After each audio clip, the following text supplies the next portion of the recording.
UIC. Freedom the people of need. Hell yeah. Freedom the people of need. Yeah, yeah. Freedom the people of want. Freedom the people of need. Yeah, yeah. Freedom the people of want. Freedom the people of need. Yeah, yeah. Freedom the people of want. Freedom the people of need. Yeah, Yeah. Real man a road. Now bow wolf in a tree grand a road. Now bow down to no demon a road. UIC when you see man a road, me say yeah. Real man a road. Now bow wolf in a tree grand a road. Now bow down to no demon a road. UIC when you see man a road. Ready for broke every chain. That when you free up the people, levitate. Jamaica member, you ever great. I feel burn up the fire upon every snake. Me give thanks in every way. God still a look down once we safe. UIC run the road long time. GLP and PMP I sell we out. Till I do the test even though we know the end result. If them coulda kill with them catch we and hang we know. No force no coercion, me freedom in a step. No one fi rob we and kill we and feel them I go make it out. You know see the leeches, you know see the hands of the devil when him sleep with. You know see the leeches, you know see the hands of the devil when him sleep with. Yeah, real man a road. Now bow wolf in a tree grand a road. Now bow down to no demon a road. UIC when you see man a road, me say yeah. Real man a road. Now bow wolf in a tree grand a road. Now bow down to no demon a road. UIC when you see man a road. Yeah, me drop the braffing now, and then I laughing now. What them talking about? Everything cement and we not talking growth. Jamaican intellectuals are marching now. Them couldn't get the last laugh, no them laughing loud. We don't need the small talk when we talking, bro. We don't need them 5 grand, we need to part them now. Long time GLP and PMP I sell we out. Till I do the test even though we know the end result. If them coulda kill with them catch we and hang we know. No force no coercion, me freedom in a step. No one fi rob we and kill we and feel them I go make it out. You know see the leeches, you know see the hands of the devil when him sleep with. You know see the leeches, you know see the hands of the devil when him sleep with. Yeah, real man a road. Now bow wolf in a tree grand a road. Now bow down to no demon a road. UIC when you see man a road, me say yeah. Real man a road. Now bow wolf in a tree grand a road. Now bow down to no demon a road. UIC when you see man a road, yeah. Real man a road. Now bow wolf in a tree grand a road. Now bow down to no demon a road. UIC when you see man a road, me say yeah. Real man a road.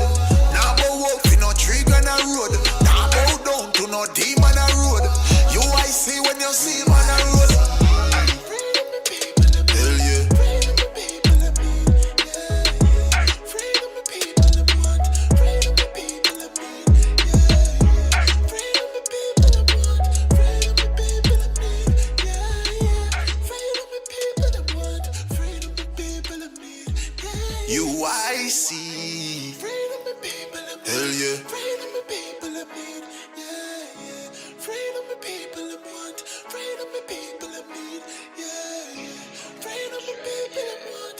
Freedom the people of need. Yeah, yeah. Freedom the people of want. Freedom the people of need. Yeah, Yeah, real man a road. Now bow wolf in a tree grand a road. Now bow down to no demon a road. UIC when you see man a road, me say yeah. Real man a road. Now bow wolf in a tree grand a road. Now bow down to no demon a road. UIC when you see man a road.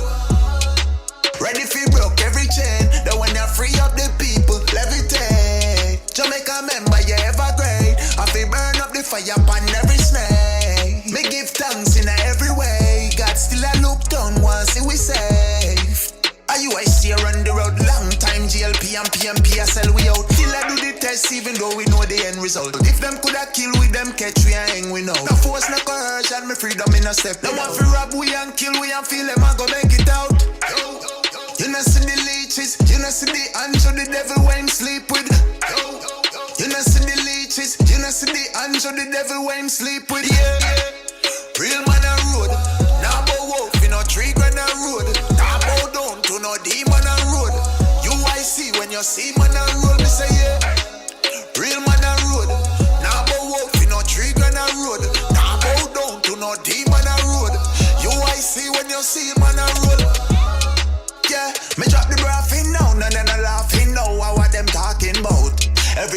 development and we not talking growth. Jamaican intellectuals are marching now. Them couldn't get the last laugh, no them laughing loud. We don't need the small talk when we talking, bro. We don't need them 5 grand, we need to part them now. Long time GLP and PMP, I sell we out. Till I do the test, even though we know the end result. But if them coulda kill with them catch, we and hang we know. The force like coercion, me freedom in a step. They want to rob we and kill we and feel them and go make it out. You know see the leeches, you know see the hands of the devil when him sleep with. You know see the leeches, you know see the hands of the devil when him sleep with. Real man a road, now bow wolf in a 3 grand a road. Now bow down to no demon a road. UIC when you see man a road, me say yeah. Real man a road, now bow wolf in a 3 grand a road. Now bow down to no demon a road. UIC when you see man a road, yeah. Real man a road, now bow wolf in a 3 grand a road. Now bow down to no demon a road. UIC when you see man a road, me say yeah. Real man a road, now bow wolf in a 3 grand a road. Now bow down to no demon a road. UIC when you see man a road. Hell yeah.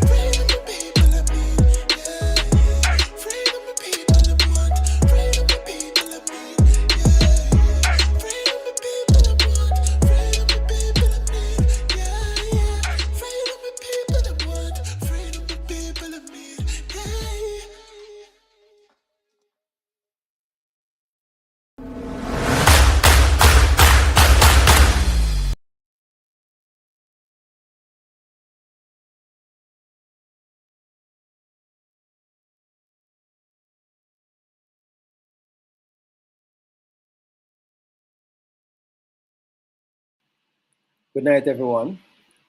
Welcome to another edition of UIC TV, UIC Liberty TV. Give me a second, 1 second, guys.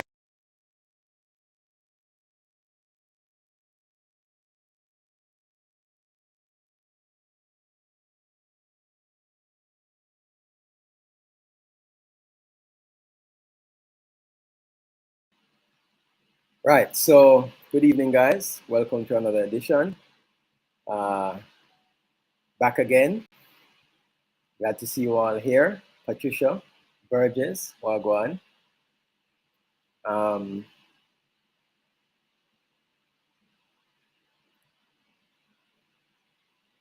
Yeah, Patricia, good to see you here.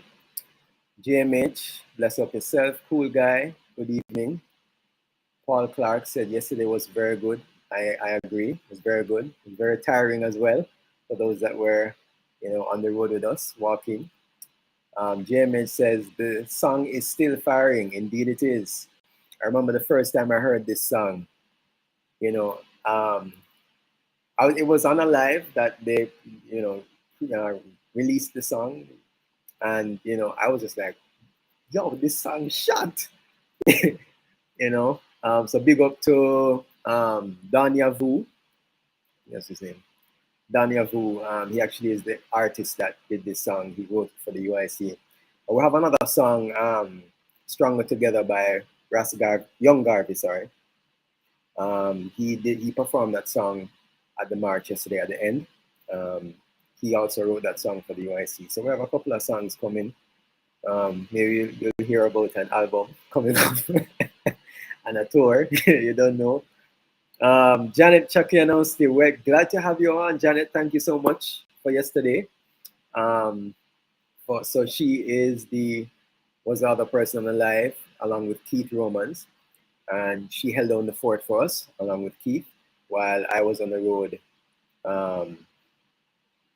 doing what I do, So great evening, my fellow Uniteds. Hope you all had a wonderful and productive week, and looking forward to some R&R over the next few days. Yes, definitely. Tonight's topic is somewhat of a not a tongue twister, kind of tongue-in-cheek.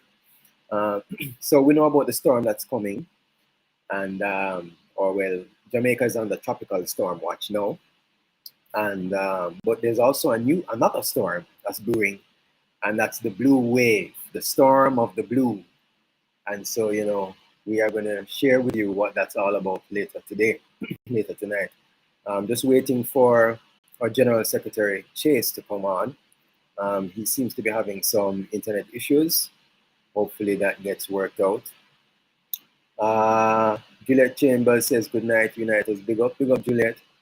Meta Orbit, big up family. Big up Meta Orbit. Purpose driven vibes, accept blessings, Mr. Harper and Uniteds. Lady says, class is in session. Definitely. A pleasant good night, Mr. Harper and Uniteds at home and abroad. Thank you, Liddy, and big up yourself. You're always on as usual. Mitzi Lawrence, big up on yourself. Big up yourself, Mitzi Lawrence. Please, guys, remember to like and share the live, and comment. So drop your comments. But very, very important, like and share the live. And I hope you guys shared the live yesterday so that people could see what's happening. We're working on some new things as it relates to YouTube, so stay tuned for that. And I see that Chase is on, but he has no camera. I hope we can hear him when he comes on. Derek Johnson says, on a change in the mind, no walk, no go on. No, we were walking yesterday, 100%. And where were you, Derek? If you were here in Jamaica, you should have come on the road with us. If you were, in the diaspora, you could have tuned into the Change is on camera now. Great. You could have tuned into the live stream that we had yesterday, running the whole time. So we had a 5-hour or close to 6-hour live yesterday of the walk. So yeah, Derek, just go back to when this is done. Go to UIC Liberty TV's YouTube channel and look on the video that was put out yesterday, and you will see it. Sweet Lady says, so glad I was there yesterday. Yes, so who are you, Sweet Lady? Please tell us. I'm glad you were there too, but I would like to know who that was. Yes, I see your camera is up, Chase. We'll soon bring in Chase, our General Secretary. Kirk says, big up yourself, Sir Harper. Good job yesterday. Thank you so much. Yeah, so tonight is going to be about the storm. Maria and Mom. Oh, yes, Sweet Lady. Awesome. It was great. So along the walk, we had several people joining us. Some people didn't start with us at downtown Kingston. Some people, joined us along the way. And one of them was this lady and her mom, Maria. And I think mom's name is Claudine or Claudette. I forget. Please let me know in the chat, sweet Maria. Remind me of your mom's name. So yeah, they joined us when we got to Emancipation Park, and she is basically a returning resident, and she wants to see a change in Jamaica, and so she came out and joined us on the live. All right, so one of the things there were a couple of things along the walk that really stood out to me. And one was, there was this lady, I don't know if you guys saw it, well, those that were on the live. There was this lady, when we were outside Gleaner, the Gleaner company, there was this lady who claimed to be a PNP supporter, but she was, very happy to see us on the road and, very encouraging in terms of us doing what we're doing, and really happy that we are there. And that was a nice moment because, normally you don't get that kind of, what's the word I'm looking for?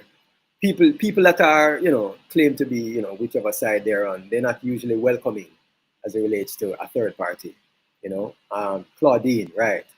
Marian's mom's name is Claudine. So big up yourself, Maria and Claudine, Maria and Mom. They came all the way from St. Thomas. And of course, if you know anything about St. Thomas, the roads are ridiculous right now. And that's why, they were kind of late to the march yesterday. But better late than never. And they played their part. They were holding placards along with some other people when we were walking from Emancipation Park to Mandela Park. All right, so I spoke about the lady at the Gleaner. That was one thing that stood out to me. Another thing that stood out to me was the difference between the two parks, right? So Emancipation Park versus Mandela Park. And if you look, anybody that knows Emancipation Park, it's so pristine and beautiful and nice and well kept. You know, grass is always cut. You know, it's not overgrown grass. It's like always nicely manicured, and the hedges and everything. And this is well maintained. You know, watering and all of that. And then when you look at Mandela Park and how that is being taken care of, it's a completely different thing. No, Mandela Park is not dirty. You know, it's cleaned, but it's not as good looking in terms of the upkeep of it as Emancipation Park. And, you know, one of the reasons Mr. Patterson was saying, you know, why Emancipation Park looks the way it does is because it's right beside Pegasus and Hilton, right? And now, what's that new hotel there? Courtyard. Courtyard, yes, Courtyard. So, you know, they have to make the place look nice for the tourists, not necessarily for the Jamaicans, because if you go to Mandela Park, where there are no hotels near there, right, doesn't look as beautiful as Emancipation Park. So those were a couple of things that stood out to me along the walk. Of course, you know, the people that were coming out and seeing what was happening on the road and stuff. A lot of people were very open and willing to hear what we have to say. And of course, you had some people that were like, you know, Jamaica can't, you know, we don't need a third party, or, you know, you can't get out JLP, etc. So, I mean, there's a mixed bag, but I found a lot more people that were open to the UIC and what we have to offer. All right, so enough chatting from me. I am going to bring in Chase to take over the night's proceedings, and he has a very interesting show for tonight. So I hope you guys enjoy, and so stay tuned. Let's bring in Chase. Hey Chase, how are you doing? All right, thank you, Douglas. I hope everyone can hear me. Yes, you're a little low, but we can hear you. Oh, I've been having some hardware problems since this evening, interestingly. All right, so welcome everyone. I'd like to just add my big ups to everybody who has joined us here tonight. So our topic, ready for the storm? Waves of blue to wash across Jamaica. Now we know that Tropical Depression 9 is near our shores, and it has because of it we are on a tropical storm watch. So I'd like to implore everyone, especially in the low-lying coastal areas, to be careful. All those persons who work on the sea, like the fishermen, to bring in their nets, bring in their boats and so forth, so that we remain safe. But as we prepare for the inclement weather that the ODPEM has told us about, let us also prepare for another wave, a wave that will rock Jamaica drastically, the blue wave, UIC. Are you ready for the storm? Are you ready to be a part of the storm? All right, so that's what we will be looking at today. Now, we went on our walk for good governance yesterday. And for those who did not get to check out the live broadcast, I would really encourage you to check that out. And we met upon some persons yesterday who would have shared with us their frustration with the system. People are suffering, people are hurt, and people are ready for the storm, the UIC storm, to take over Jamaica. Are you ready? Now, I want you now to listen to the frustrations and hurt that this gentleman really expressed to us when we stopped by at Hero Circle on our way to our destination yesterday. All right, so listen to this clip and we'll get right back. All me know around us, so a batteration, murderation, sufferation. We're not talking about independence. For who? Exactly. Fake independence. For the big boy, them. Yes. Hello, hear me now. Right now, I'm hungry now. Yes. I'm suffering from malnutrition. I'm hungry. I'm hungry. Me can't buy anything in the supermarket. Michael Jordan came gonna be too tough, you know. The mercy of the Almighty God. Yeah. I carry me through. With the slave master children them do recently. Oh. Yeah. They move the slave wage Yes. Yes. from 7,500 Yes. to 9,000. Yes. You know them call it now? Minimum wage. It's a lie, it's a trick. The people wanna rise up Yes, man. and start behave like we are asleep. Yes.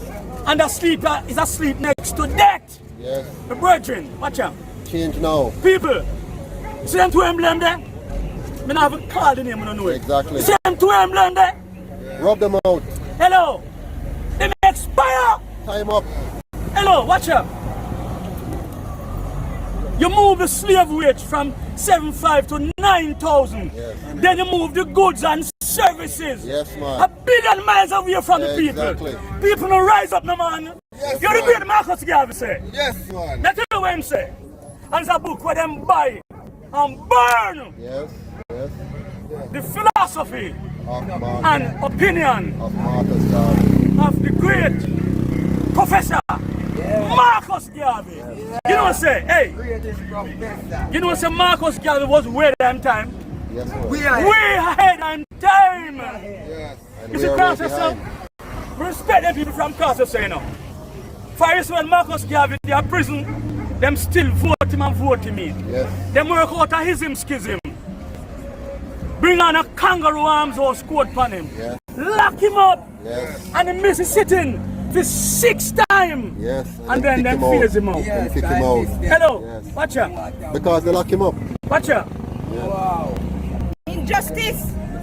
Me say, and the slave master children them a rule, you know. Yes. And them a rule with a iron fist, Yes. Yes. iron gloves. Hello. You know hear me good? Me say me hungry right now. Yes. Angry. And angry as well. And watch out. Hungry man is a hungry man. You know, man. Or towards the end of that clip, the gentleman broke down in tears with the frustration he was feeling. Botheration, batteration, sufferation, murderation. These are words that many Jamaicans can relate to. Our people are poor. The majority of Jamaicans are below the poverty line. And we people feel it. We people need the blue storm. But we want to ask a question though. What caused this? Why is it? Why on earth is Jamaica so poor? In past live broadcasts, we have discussed this at length. But we will now look at a little summary of why we are so poor. So check this out. Why we have the batteration, the sufferation? Why is it that our people are crying? What is it that caused us to actually need this blue storm? Check it out. This summary of why are we so poor? Why is Jamaica poor? Check this.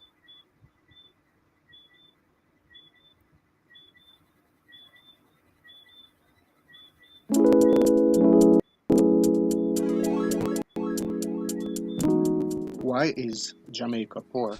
It's because politicians consistently spend more money than they raise in taxation, more money than they can possibly raise in taxation, most of which, in point of fact, they actually waste.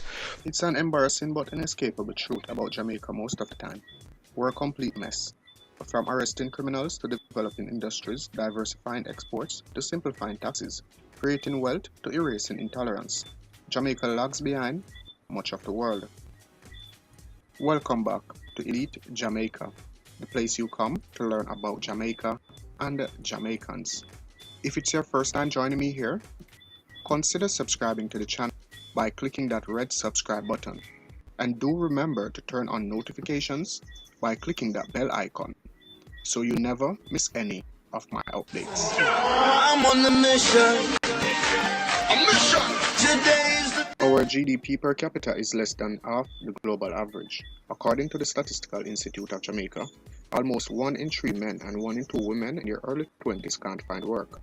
40% of all the jobs in the country are in farming, fishing, and car repair. Construction and tourism provide a quarter of the rest. And those odd-baked jobs pay about 11,500 Jamaican dollars a week, not enough to afford the cell phone or the computer to watch this video. What is a beautiful banana republic to do? 200 years ago, Jamaica was the richest colony in the British Empire, by a distance, and its citizens like Simon Taylor and Thomas Thistlewood, the most wealthy. Falmouth famously had running water before New York. How did we go from such prosperity in 1814 to such poverty today? Why is Jamaica so poor? It's the billion-dollar question, one the best and brightest social scientists have been chewing on for decades.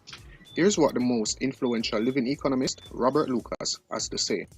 Is there some action a government of India could take that would lead Indian economy to grow like Indonesia? If so, what exactly? Once one starts to think about it, it is hard to think about anything else. Well, it's easy to know what makes a market healthy, just to write down what the first world does. Modern economists agree that balancing state budgets, suppressing inflation, allowing free trade, and investing in infrastructure is the way to go. But what's good for the country is not necessarily good for the government. In a democracy where politicians only last a few years at the top, it makes more sense to spend as much as you can, protect the interests of powerful friends, and skimp on infrastructure apart from big, prestigious projects. Still, with selfish people in power everywhere, why do rich countries stay rich and poor countries stay poor? Is because they're ridiculous, ineffective, ignorant politicians consistently spend more money than they can raise, and then they borrow, and they borrow, and in 2001, a Turkish economist, Daran Acemoglu, solved an amazing, disturbing piece of the puzzle. He discovered that he could predict the current GDP of 70 countries, including Jamaica, by looking at the mortality rate of white men in the 1800s. Wait, what? How in the name of Paul Bogle are those things even related? It turns out that wherever European colonizers survived in large numbers, like Australia and North America, they imported the rule of the law from home. But where they mostly succumbed to disease, like much of Africa and the West Indies, they didn't bother to set up strong institutions. Instead, they set a precedent of grab-and-go, short-term extractive policymaking that persists, like the viruses they feared to this very day. Out of many, one example, inefficient bureaucracies that encourage and even tolerate widespread corruption. Tim Arford, yet another economist, explains, development is thwarted because the rules and laws of the society do not encourage projects or businesses which would be to the common good. The small amount of education and technology and infrastructure in a country like Jamaica could be much better used if the society was organized to reward good productive ideas, but it is not. By contrast, America's patent system, effective ports, and venture capital paved the way, as much as the literal investment in highways for a good idea like FedEx to flourish. In turn, FedEx created the delivery network for Amazon, whose supercomputers now enable Netflix, and the virtuous cycle continues. This is all very depressing though, because it suggests that the problem of poverty operates on a scale larger than anyone's lifetime. That as a colonized people, we are predestined to struggle far past independence, and that we are our own worst enemy in implementing solutions. But depression is not despair. We have to find a way to align the short-term interests of our elected officials with the long-term interests of the economy. How to do that remains unanswered, but with the world's best and brightest on the job, it will probably only take like another 200 years. Thank you for joining me again, guys. I hope you enjoyed this video or you found it informative.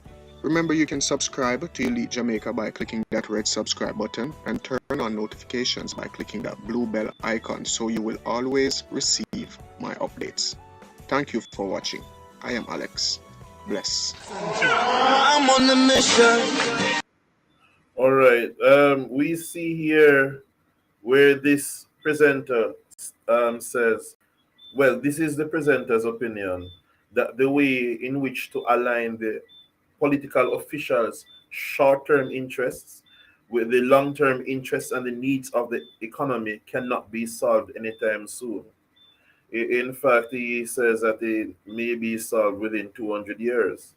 But we beg to differ, and we will show the way in which we can do that. Yes, political officials spend a relatively short time in government, 5 years or 4 years, if you're talking about local government. But the economy needs long-term plans. But politicians really want to do short-term things to make themselves look good so they can get back in office. Now, we're going to show that the UIC can actually and will actually align these. Now, before we move on, though, I'd like to uh, draw attention to some of these comments. Janet Chokanowski says, so many issues. Yes, but the root cause is corruption, lack of accountability, and corruption. And she also adds money mismanagement, which stems from this corruption and the lack of accountability, by the way. Now, Nezuok Komodo says, Jamaica is not poor. It is a trick. It is a trick. And a great lie. The government takes away the money for the people of the country. Now, Janet and Nezuok really, really hit the nail on the head here. We are not poor at all. It's just that these officials are robbing the country. Because there's no sense of accountability. After all, who are our government ministers accountable to? They're accountable to the prime minister. Who is the prime minister accountable to? Nobody. Think about it. Ideally, the governor general in our system is there to ensure that the government carries out its task. Well, that's what they say, but we know the government is really serving the interests of the crown. But the governor general has no teeth because, in the first place, it is the prime minister who suggests or nominates the governor general to the crown, whether it is the queen or a king. And the governor general must sign to anything that the prime minister advises. They use the word advises, but there is really dictate. So what teeth does the governor general have? What is even the sense of the governor general? So the prime minister is accountable to no one. And when I say the prime minister, I'm speaking about the office. Whoever reaches there is accountable to no one. Only accountable to the voters every 4 years or 5 years, depending on when they call election. And then they have all the time, because the prime minister sets the election date, has all the time to fix up his boo-boos and fool the people again. So there's no accountability, so they do anything that they want to do. Now, why is it that Jamaica is so poor? We just looked at some things. The officials, they know that their stay is short, but to fix the economy takes a work that will go past their term.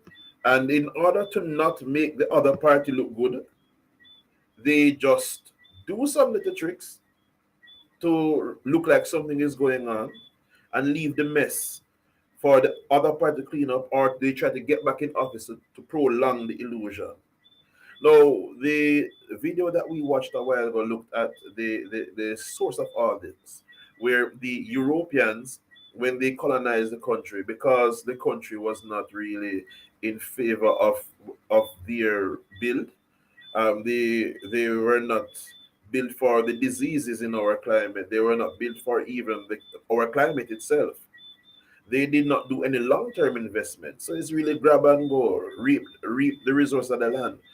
In those countries where they can live permanently, the colonizers built upon the resources and built their roots there. But in a country like Jamaica, they just reap the resources and run off. And then when they brought about the political system, when they gave us a system, their nasty system,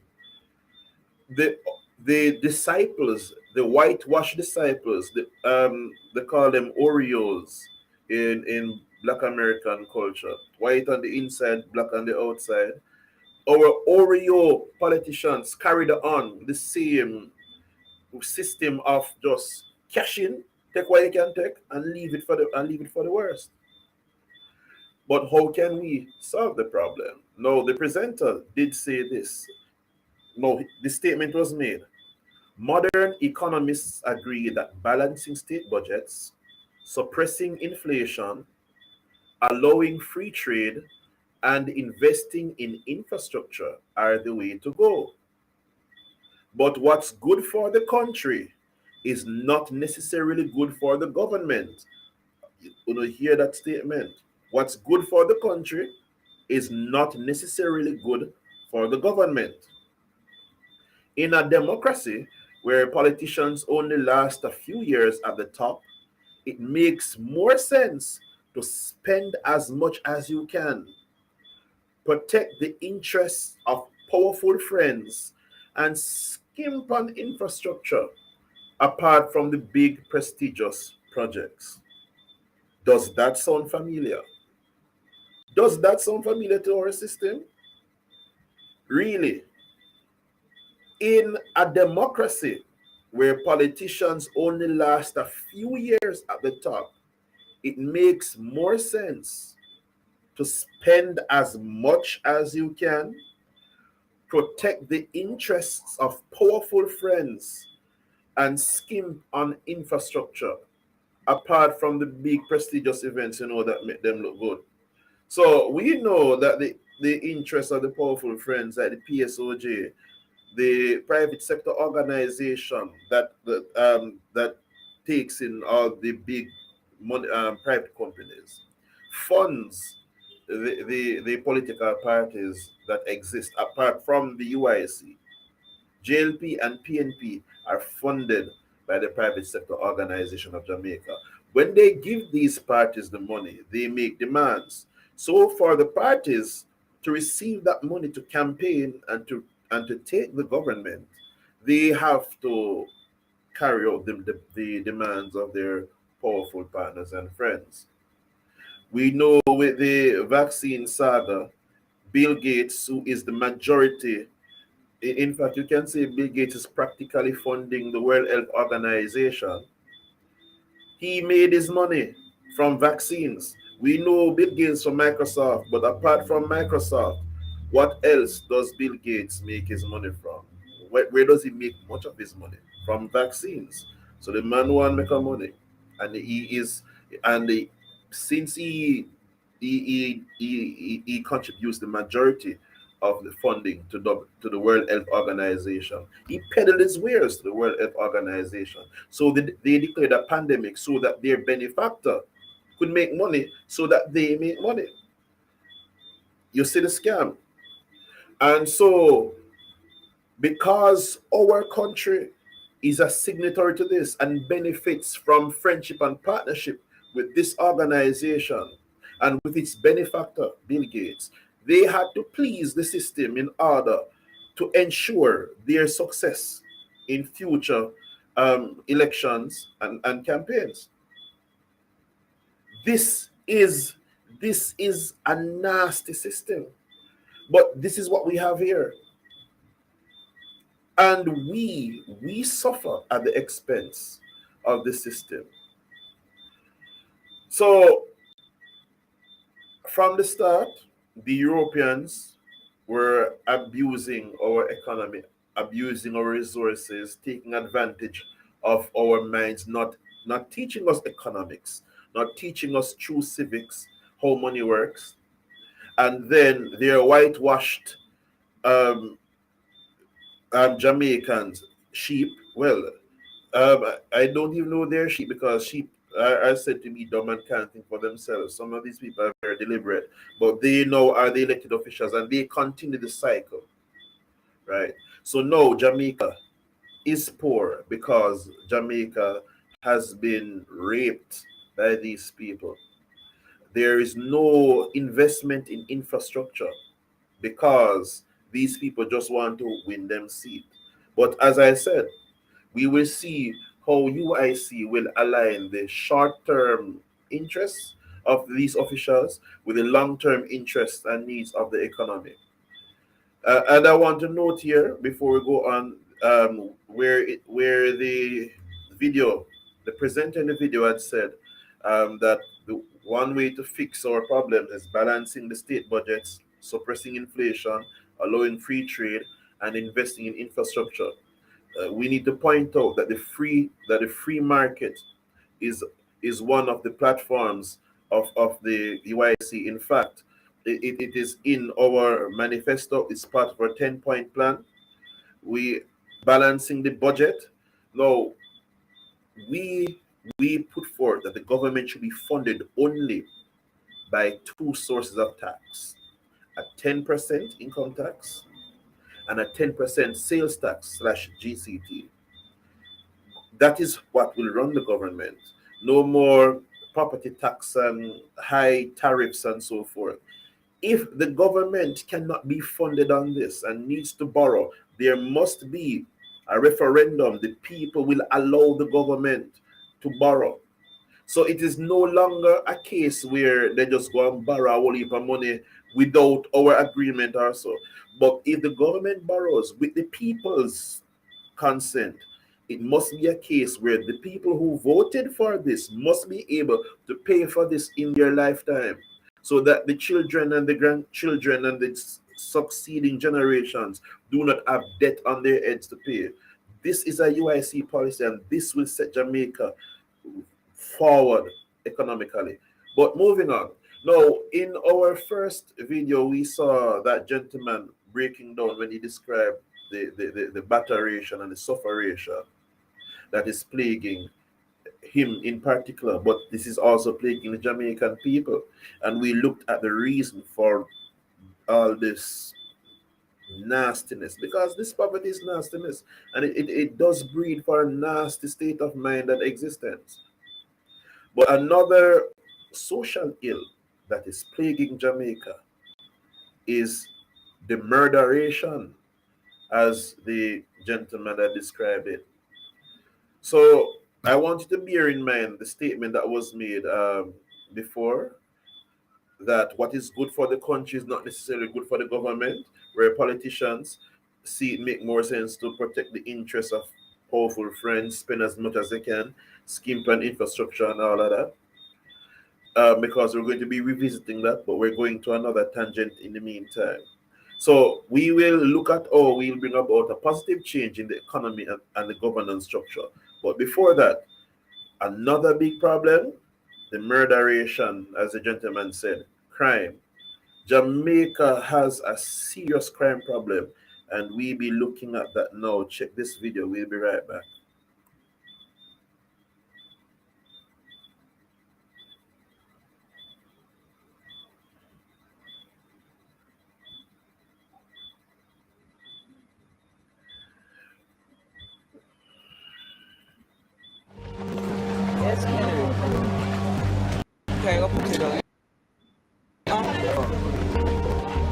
A mother is saying her last goodbyes to her son.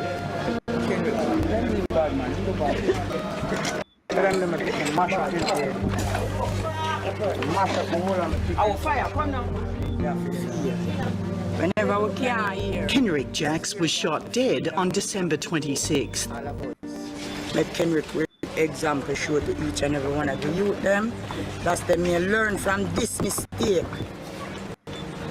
Put it down. Kenrick and his 18-year-old friend, Venroy McDermott, died in a hail of bullets, fired by their own country's security forces, the police and the army. As Kenrick's coffin is being loaded for the journey to church, a single gunshot is fired. A farewell salute in defiance of those who killed him.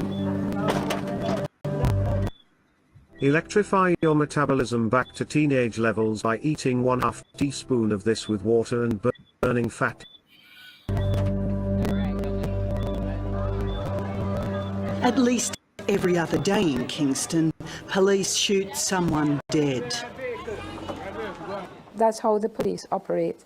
Dr. Carolyn Gomes is the Executive Director of Jamaicans for Justice. We have cases in our files. The 14-year-old Lance Zab, who was shot eating a piece of cornbread. At autopsy, he was still clutching the cornbread in his hand. We have Rennie Lyons, 5 years old, shot by a policeman who's running down a man who supposedly has a spliff, a ganja spliff. And he's running after him and firing. Renee's in her yard. He blows her head away.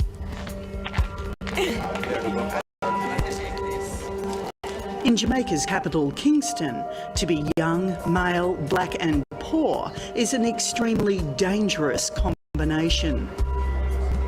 On one side are the armed gangs which control the streets, and on the other, the island nation's lethal security forces.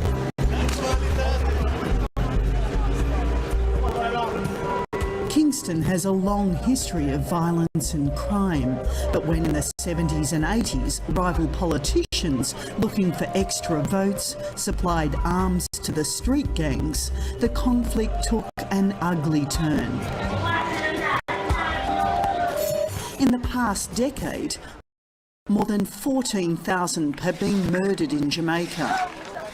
The vast majority gang-related, pushing this island nation up to number 3 for per capita murders in the world rankings.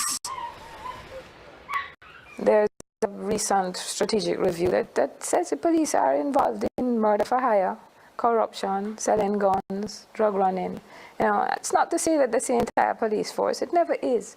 But the fact of the matter is that the ones in the police force who are trying to do a good job are allowing this to continue by their silence and by their complicity. While the violence is worse in poorer communities, it's not confined to them. Across the capital, Kingston, in a more affluent area, the Ray family is also seeking answers. When I heard they were crying and said Fabian got shot, I never dreamed it was the police. I thought that it may be a crossfire from somebody, and he got hit. When I heard it's the police, I said, why? Our police could have shot Fabian. And when I heard the circumstances, I said, boy, I used to hear and I used to see it. Things happen and have my doubts, but now it is on my doorstep. This spot marks where 25-year-old Fabian Ray was shot dead in the middle of the day by 2 policemen as he was walking to his sister's house to watch football. After them shoot, them take him up. I try to put him in the trunk, but it's like him never dead yet, or they never have enough time to put him in the trunk, or what, I'm too tall. So them put him back down and shoot him again. And then pull the back door and pull him in and drive past him house, because I'm go to him house. And drive past him and go with him. I cried night and day. I had a nervous breakdown because he is my last son. Out of 9 kids, he is the last son. And he's the first one that died. But it's not just on the street that the police are considered lethal and corrupt. There's recognition of that fact within the highest levels of the force. It is a serious, significant problem that we have police officers who are basically criminals and prepared to conduct criminal acts and corrupt acts for their own means. And that's just judging by the investigation I've conducted. Former Scotland Yard policeman Mark Shields was brought in 4 years ago to tackle the country's gang violence problems and help clean up the force. How big a threat are the bad cops to the system right now? It's an enormous threat because the bad cops, however few or many there are, undermine everything that the rest of us are trying to do. And we have to live with that every single day because we may take 10 steps forward of good policing, we may take 10 steps forward in terms of improving trust and confidence with the community, and then something happens and we're back to square one, and that's the constant problem. It's a struggle between good and bad. It's the day after Kenrick Jack's funeral and his parents are taking me on the short walk to where he was killed. This is Jerry Day. Right here. Where you see this mark here? Right here it died. So 2 clips down and then with a fire from a next clip and it half couple shot will come out of it. Don't pan the 2 little boy them right there, so. My son get the most, so I'm going to go look on him. The whole of him stomach full of shot and him foot them down here so full of shot. And to show you how them wicked enough, the soldier use him foot in him throat and fire the shot in him stomach like this and him head. For kill him. Certified that him dead. Right here. Vehicles up and down this street bear testament to the firepower unleashed that night. These photos were taken after the young men were shot. Plus fire shot over people head too for them leave the corner before them do the murder. So them have ample time could have do it without hurt the youth, them just never want to kill somebody. But not everyone fled. This man, we'll call Rico, couldn't run. He was too close, but just out of sight. He feared he'd become the 3rd victim if he showed himself. Did you hear what the police said to them? Did you hear what they said to the police? The police them don't say nothing to the youth. Them just come up, the light is shining on them spin around. As they spin around, it's just shot them getting same time. The official police record of the shootings. The patrol team accosted 2 men along St Patrick Road who they saw act viciously. On seeing the patrol team, one of the men pulled a firearm and pointed it in the direction of the patrol team. The soldier then took evasive action, opened gunfire, hitting both men who fell to the ground. Rico confirms the younger man who was with Kenrick Jacks had a gun, but he says it was never pointed at police. Why do you think they shot them? It's the gun with them see them with, you know, or them spinning up. Did you see a gun? Did they have a gun? Yeah, them have 1 gun. Did they point it at police? No, him have it so him foot. Him not get for fire. So he had the gun pointed down? Right down on the ground. Kenrick's parents believe the island security forces are a law unto themselves. So many times for a policeman or a soldier man shot, take the youth 16 or 17 shot. That is total murder. That couldn't be a law in Jamaica for you, because even a police tell you, say, man, I run and I shoot off a police, and when them dead, they never get 17 shot. The police are not in the habit of shooting persons dozens of times. You shoot in self-defense, and once you have shot someone sufficient to stop the individual from posing an immediate threat to you, then your next obligation is to ensure the person is rushed to a place where he can get medical attention. Mark Shields is less defensive of Jamaica's police. I've acknowledged that there are cases that are very suspicious in terms of fatal shootings. There are others, because we have a country that's full of ruthless gunmen, that are quite legitimate in terms of that people here, gunmen are prepared to take on the police. A smoke for me and you, because my last smoke this. What I think I go and hold a stick here, me out. Last smoke this. Until we see you again. I'm going to go rest and comfortable yourself. With 2 senior policemen having 2 versions of how Jamaica's police force behave, it's no wonder the family of Kenrick Jacks have a clear sense more trouble is on the way. At even the same time after they killed my son, they came here and asking for my arrest of children. So I would like to ask them now why they want my arrest of children. She knows speaking out is a risk, but it's all she can do for her son, as she holds out no hope his death will be investigated. Right now, to how my son died, it gives me no courage to really talk to the police, because they should do that from my son died, and they didn't do that. It doesn't take long on the streets of Kingston to see how the police operate. What, sorry, tell me what's happening there. They're searching them, yeah.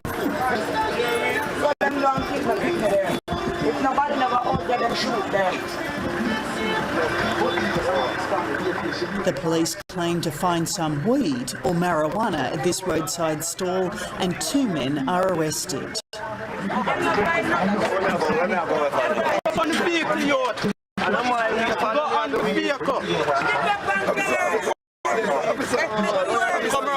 Come around that song, get the face.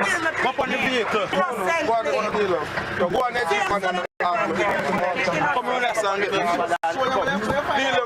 Not for sure them nothing. Not for sure them nothing. Not for sure them nothing. Them got court. Me want us to want that space.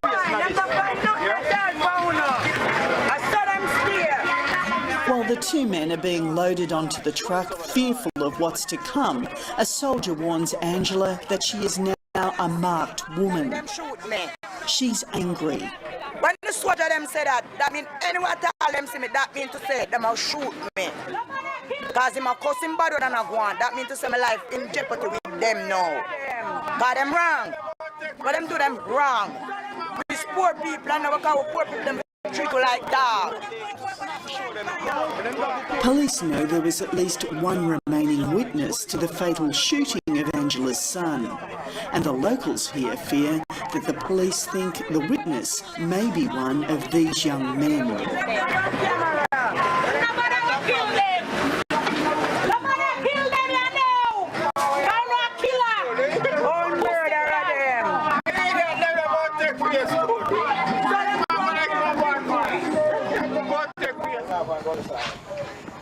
George was lucky and is granted bail after being charged with possessing marijuana. No, why them pick on me? Because them directly say my style. I was dealing with ganja at my style, which I never did. That's why they really pick at me. On the street here there is anger, but also an acceptance of the way police operate, planting evidence from marijuana to guns. Well, the police them deal with drastic, them deal with it rough. They deal like down at Somalia, Iraq. Them not no rifle, just deal with it so. But those two with us with that they get apart. That's why the way them deal with it. They behave like that because it's the ghetto? Yeah, because the ghetto, them deal with the more uptown people more better. Like true, most of them, that's a poor is a crime, so that's what we deal like a dog. In addition to the police killings, nearly as many people have been murdered in the past 2 years as in the 40 years of conflict in Northern Ireland. Scabby Dread has family in the 2 main rival gangs that control the city's downtown district. He's taking me through the buffer zone. I can walk freely here, only because I am with him. But it's not that long ago that no one could walk here. This was once the front line. You couldn't stand up, you got to run across or clear the street. Empty, keep it empty, because pay a shot, to and from. But everything calm down now, we live in one and loving. Well, there may be new respect for old rivals. That does not extend to the police force. The police, they don't make nothing better, they make it worse. Because they angry you anyway. Them beat you up, haul you off to jail, mash up your house, mash up your place, treat you like a criminal. Just through you're poor and you're not rich and live up Beverly Hills. You live in the ghetto, in the area. They try to keep you down. They don't want to see you come out. Many criminals in Jamaica do not hesitate to shoot at the police, and they do not hesitate to pump dozens of bullets into their victims. In all instances, save and except a very few which are investigated, discovered and prosecuted, the shootings committed by the police are done in circumstances that are justifiable and necessary. But the list of accusations against the police force is so long and so serious that calls continue to be made for it to be disbanded. We're on record saying that they should just disband the force. You know, obviously not tomorrow because you need a police force, but you set out a timeline in which the Jamaica Constabulary Force, which has lost the trust of the people. There have been calls for the police force to be disbanded. That's one option, and there are times when I can have some sympathy with that, but the fact is we still have to police the country. So if on the 31st of March we disband the JCF, what do we replace it with? How do we go about that process? It's a very radical step, and at times I can see some, as I say, I have some sympathy for it. I think that reform must start from within, though. While police good and bad are on the front line, it's the island's politicians who also hold sway over the gangs that rule the streets. Understanding the rules of engagement. Omar Davies is Jamaica's former finance minister. He acknowledges politicians were responsible for arming the gangs, but says that was the past. I think there's no question that there was an extended period in which there was a political involvement, to use a neutral term, for in terms of supporting gangs, etc., who then would defend political turf. That period has passed for a variety of reasons. One, some of the main protagonists, politicians, have moved on.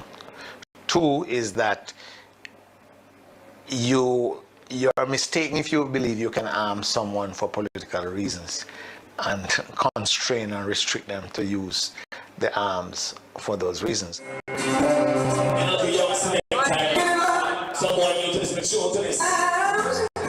He may not arm them, but Omar Davies does still support at least one gang.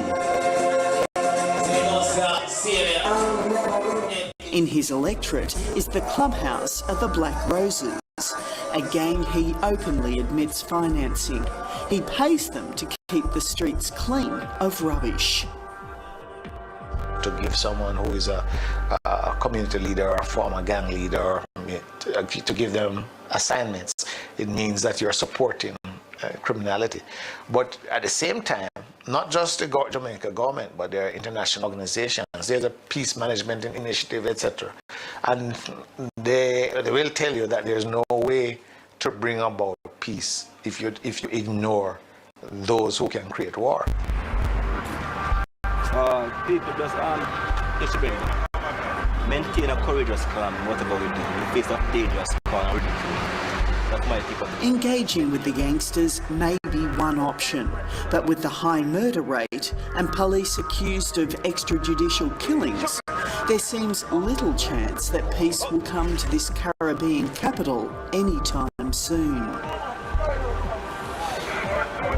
We have some excellent police, some very professional officers who are doing a really good job, and they want, as most of Jamaica wants, a first-class police service.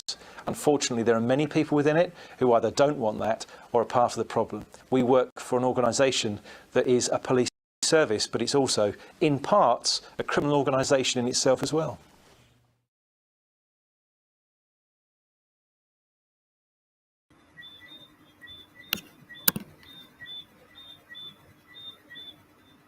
All right, we see now that Jamaica is really in a dire place. The criminals are killing us off. We are killing off each other because we don't know how to manage our domestic disputes and our differences. But not only are the criminals killing off fellow Jamaicans, not only are Jamaicans who may not necessarily be criminal, but have some dispute, killing off each other. But those who have been sworn and who have been trained and appointed to keep us safe are killing us off. What a system. Now, how is it that Jamaica is supposed to succeed if those who are to protect us are the ones who are not only violating our rights, but erasing our lives totally? We have a big crime problem. So we have crime not only among the citizenry, but crime among the police force, and we have crime in the government. Those who are supposed to be administering our affairs are committing some of the biggest crimes. But we will come to that part. We will look at the crime that we normally talk about, the crime committed by the common man. We're going to look at that first. Eventually, we'll talk about the crime committed by those in the higher echelons of business and corporate world and politics. But the crime that everybody is speaking about, how can we solve that? Now, there is this lady from Ukraine who has been living in Jamaica for a while, Irene. She has her perspective on how to solve crime. She has done her research. So the solutions from Irene's perspective and her research, what are the solutions to crime? All right, we'll be back.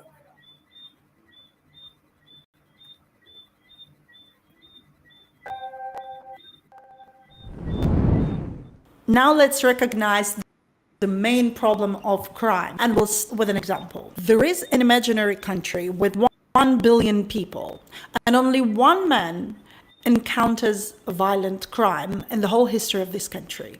Statistically, that country would be viewed as the safest place on earth when it comes to crime. But it won't matter to that particular one man and his family. For him, that country wasn't safe. This goes to show that even one innocent person being a victim is already too many. The main problem of crime is not how bad the crime is, but how to solve it. That's why the goal and motivation behind any kind of discussion about crime should be one and only one: finding solutions. The first thing to look at, what is already being done. Is somebody working on crime solutions for Jamaica? And if so, who and how?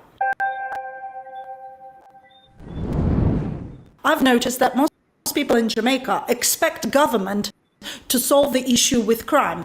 And indeed, there has always been a strategy put in place by the Jamaican government. What is the strategy? Is it working but just takes time? Is it not working? Or maybe it's a good strategy but just hasn't been implemented? What's going on? Let's have a look. The strategy is called 5-Pillar Strategy for Crime Prevention and Citizen Security.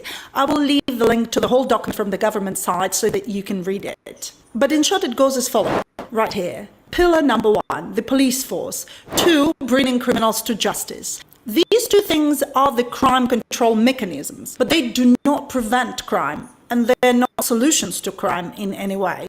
You will see why later in the video. Number 3, they call social development. It's a broad topic, so it's not clear what exactly they mean by that. But they talk about inequality, tackling poverty, better education. This is aimed at the reasons. So, yeah, this would be the main solution to crime, depending on how it is implemented, of course. Number 4 is physical environment, and they mention a key factor, the so-called crime prevention through environmental design. This is when communities are built in such a way which does not only reduce the opportunity for somebody to commit crime, but it also attempts to fight the issue of the fear of crime. You know, lack of maintenance tends to make people feel unsafe and feel like undesirable behavior can occur there even if it doesn't. It's just a feeling you get. Number 5, community reintegration. This is the work with people who committed crime at some point and now they're being helped to get back to society and so on.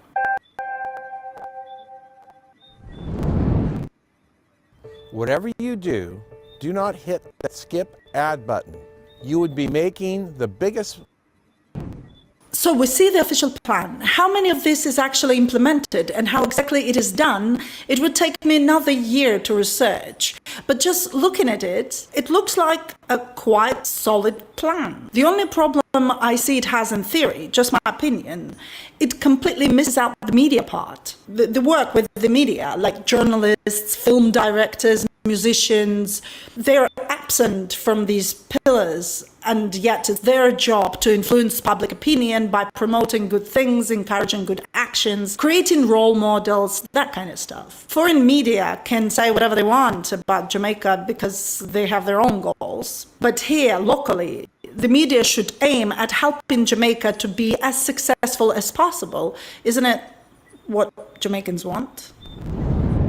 Anyway, what I can understand from this is that the core people who are working on crime solutions for Jamaica right now are the people from the Ministry of National Security. If we read their reports, articles, official interviews with the ministers, all of them are about getting tougher, the control and punishment. Even when they talk about education, like social development programs, it's make them study from this to this, and the ones who fail, discipline them. The whole rhetoric is basically focused on fighting the evil and the war against crime. So these seem to be the main aspects of the strategy. Can it work? Let's assume that you have a government that is perfect, no corruption whatsoever, the police and the justice system doing the phenomenal job catching criminals and punishing them. Do you think this way crime will be solved in Jamaica?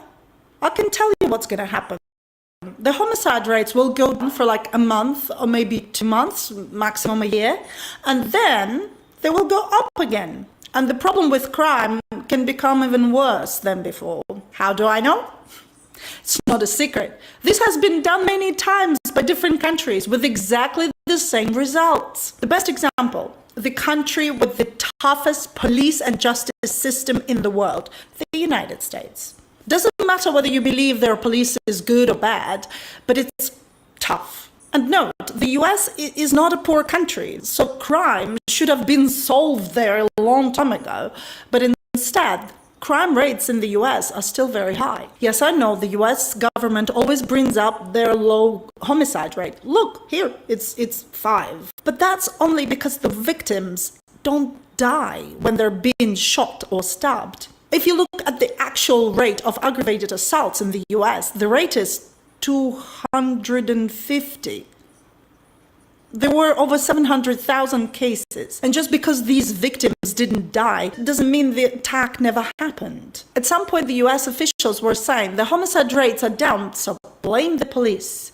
Well, maybe also blame the wonderful doctors and the technology people now have. Anyway, the reason I brought this up is not to make any comparison, but it's to illustrate that this strategy of getting tougher doesn't solve the problem of crime in the US. And if it doesn't work with all the resources US has, come on, guys. Jamaica simply doesn't stand a chance if we keep using these strategies.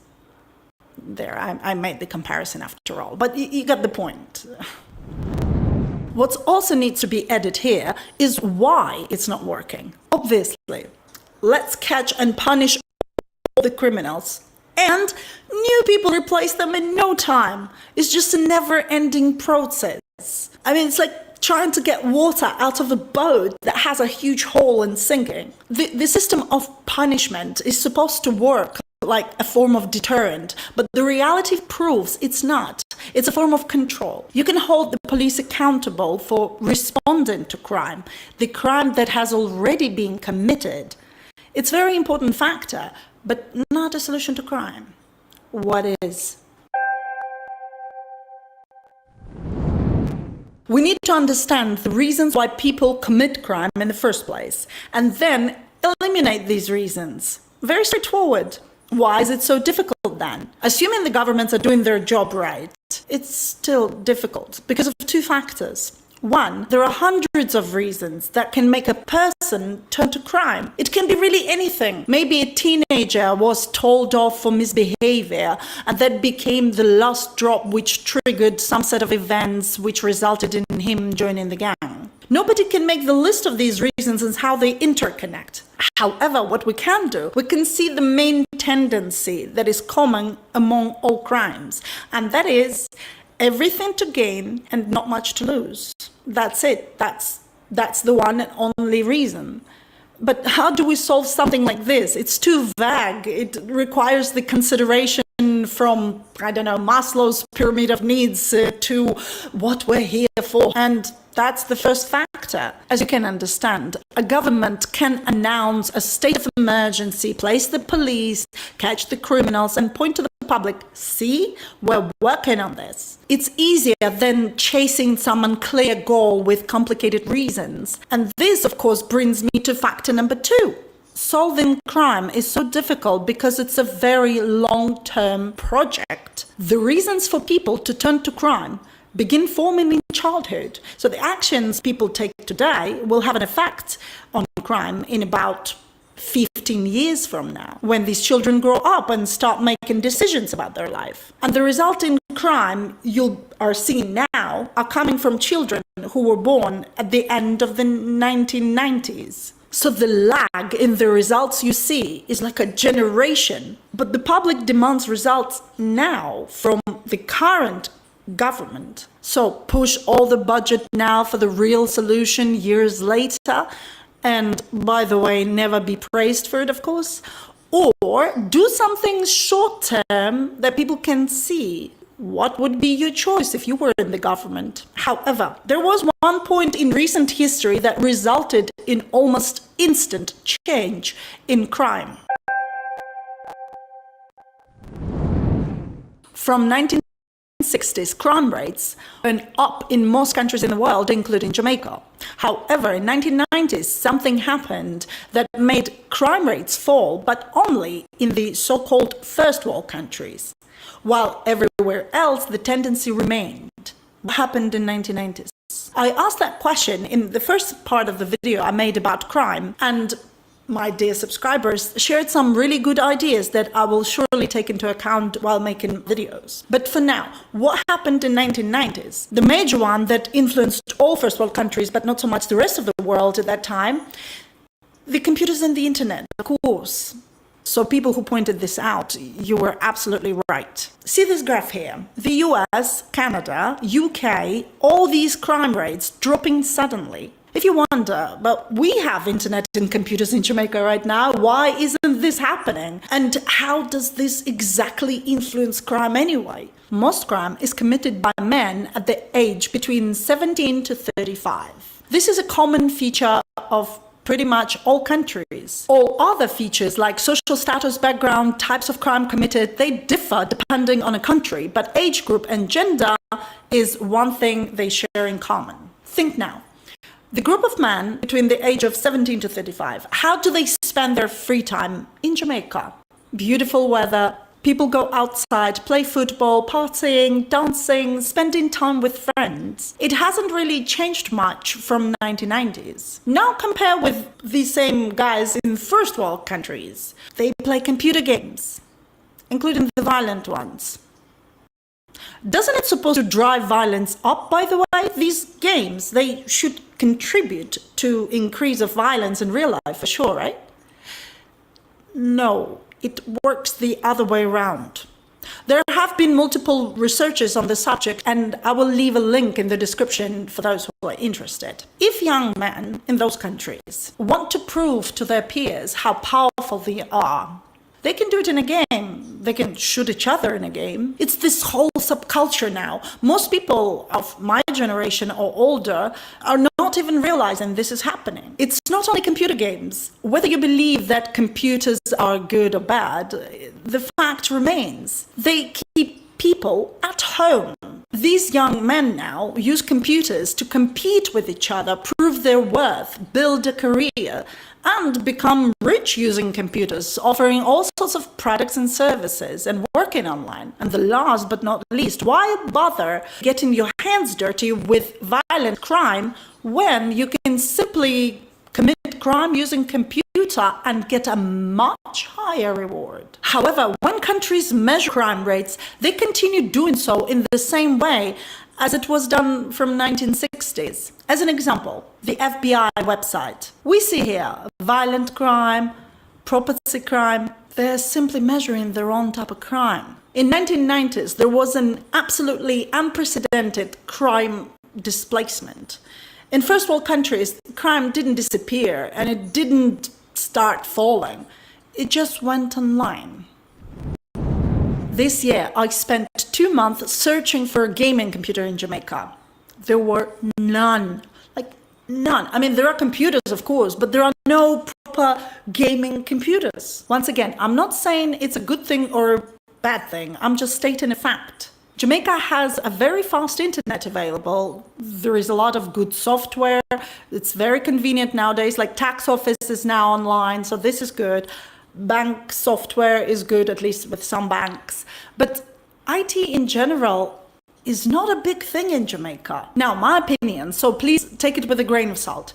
I'm not saying that IT can be the solution to violent crime in Jamaica, but it can be one of the things that can help with the reduction of violent crime. I mean, has anyone considered this? I think it should be considered. Why? Because it worked in other countries. Look, IT didn't solve crime there. It actually created a lot more crime called cybercrime, but violent crime reduced the result. So next time when you're looking at crime rates and see that the developed countries have a lower homicide rates than third world countries, keep in mind that it's not only because of all the things they did, but also because they have this huge crime type displacement that happened by pure accident. The truth is, the only people who can solve the problem of crime in Jamaica are obviously the Jamaicans themselves. Not just the government, it requires the efforts of a lot of people. As for me personally, can I contribute to solving the problem? For this video series about crime, in the last few months,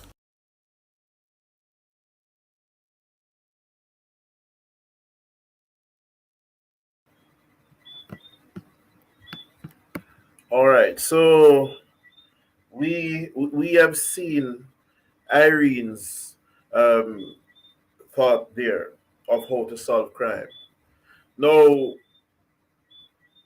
she did make an important point when she said the only people who can solve crime in Jamaica are the Jamaicans. But we must bear something in mind. When someone is under the depression of a system that holds them down in everything they do, whatever they do to better themselves, the system holds them down. If they try education, they go to school, they learn all they can, get their degrees, the system underpays them. And then working for wages is living hand to mouth and the family depending on you. Then that's not very sustainable. Now, if Jamaicans are focused on making a living, on surviving, then we may not be so ready to think of innovative ways to solve crime. Now, also, when it is that our education system turns out people who don't know how to think, but are only taught what to think, and what we are taught to think is not helpful in any way in solving problems. We're only taught how to follow rules. We're taught skills that really amount to memorization so we can get good grades, a numbers game. But we're not taught how to perform the skills in the workplace. And if we are, we're taught really how to work for a company or the government. We're not taught how to build businesses. We're not taught how to make money work for us. We're not taught how to create solutions for problems that exist in our environment so that we may be paid. We know that we are paid in proportion to the amount of problems that we can solve or the level of the problems that we can solve. For example, if you can cure cancer, you can expect to be paid very well. If you can create an efficient means of transportation, and transportation runs the economy, you can expect to be paid very well. But if you can only solve small problems such as sweeping the floor or planting flowers or tending to gardens, then you will not be paid very well because the problem that you solve is small. But what if our people are actually taught to solve problems? Then this would expand into other areas of life so that even in a dispute between people, they'll be able to see the problem and solve it instead of resorting to violence. In the case where you need money, you can think of a solution to a problem instead of depending only on the wage or doing something illegal. You can use your brain, look at the resources around you, and create solutions. So the education system has not prepared us to be problem solvers so that we are able to come out of the rat race and not be so desperate, and it's not allowed us to think of great ways to solve our problems so that we have better relations amongst ourselves. So we cannot really expect that the average Jamaican will be able to solve crime. What do we go to? Restore, bringing back hanging, kill them, jungle justice, which does not do anything to solve the situation. So yes, it is Jamaicans who need to solve the crime issue in Jamaica, but we also need to equip Jamaicans with the way of thinking positively. Now, as we said before, you're under depression by the system. So crime is more attractive. If you have your children who are looking up to you to eat, you have bills to pay, loans to pay, you want to avoid jail or the bailiff, and things getting desperate, then stealing begins to look more attractive and like a viable option. Scamming begins to look like something tempting, because really, not to say it is right at all, but you follow the laid path.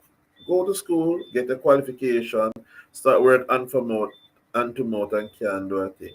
But if you can trick some overseas person to send you a whole heap of money one time, money that you would be working in 2 years or more if you're going the tried and true path, then why not?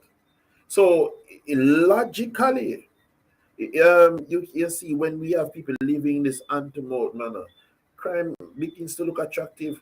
Doing drugs begins to look attractive. Selling drugs, you sell the coke. If other people want to sniff it off in them business, you make a money and fight. For the women, selling their body becomes attractive. It's their own. So if a girl really get to make life right, and she have needs, and she have her body, and man want to pay for it, then logically thinking about it, these less than palatable options become more viable and more attractive because of the system. Now, if it is that we are occupied with trying to live in the system, we're occupied with trying to just survive, it is less likely that Jamaicans will be thinking about how we can solve this crime problem. We're going to rely on the government because we just trying to survive. And the government is not invested in solving the problem. Now, Irene says that the government can't solve the problem. Well, that's her perspective. I beg to differ. Then what would be the role of the government? The role of the government is to keep us safe and to create an environment in which we are safe, in which we live orderly, in which we can prosper economically. If the government cannot create the environment, then the government should not exist. Then what is the purpose of the government then? So government can create a situation and can stimulate that growth in which the people can be safe. But then I will cease talking now. We're going to be looking at what the UIC proposes as a response to crime. But before we do that, now we spoke about the desperation that Jamaicans are facing. We see so many persons flying out of the country, the brain drain. We had approximately 600 teachers to leave before the start of the school year. We see where our police officers are harming our citizens for money. There was a recent news item where some police officers killed a man because he refused to pay them bribery money, so they kill him. People desperate, and desperation breed wickedness. Now, this is not an excuse for what is going on. We just know that this desperation is a causative factor. No, we have a solution, and we presented a solution and a challenge to the government even before we look at our crime response. The UIC, in our walk for good governance yesterday, put forward a solution on behalf of the Jamaican people, a challenge for the government. Do you, the government in sitting, and the opposition who want to become government, do you want to do what is right for the people? This is what the UIC says. You want to help the people? This is our challenge. Listen to what Mr. Patterson says here, and then we move forward to the crime response.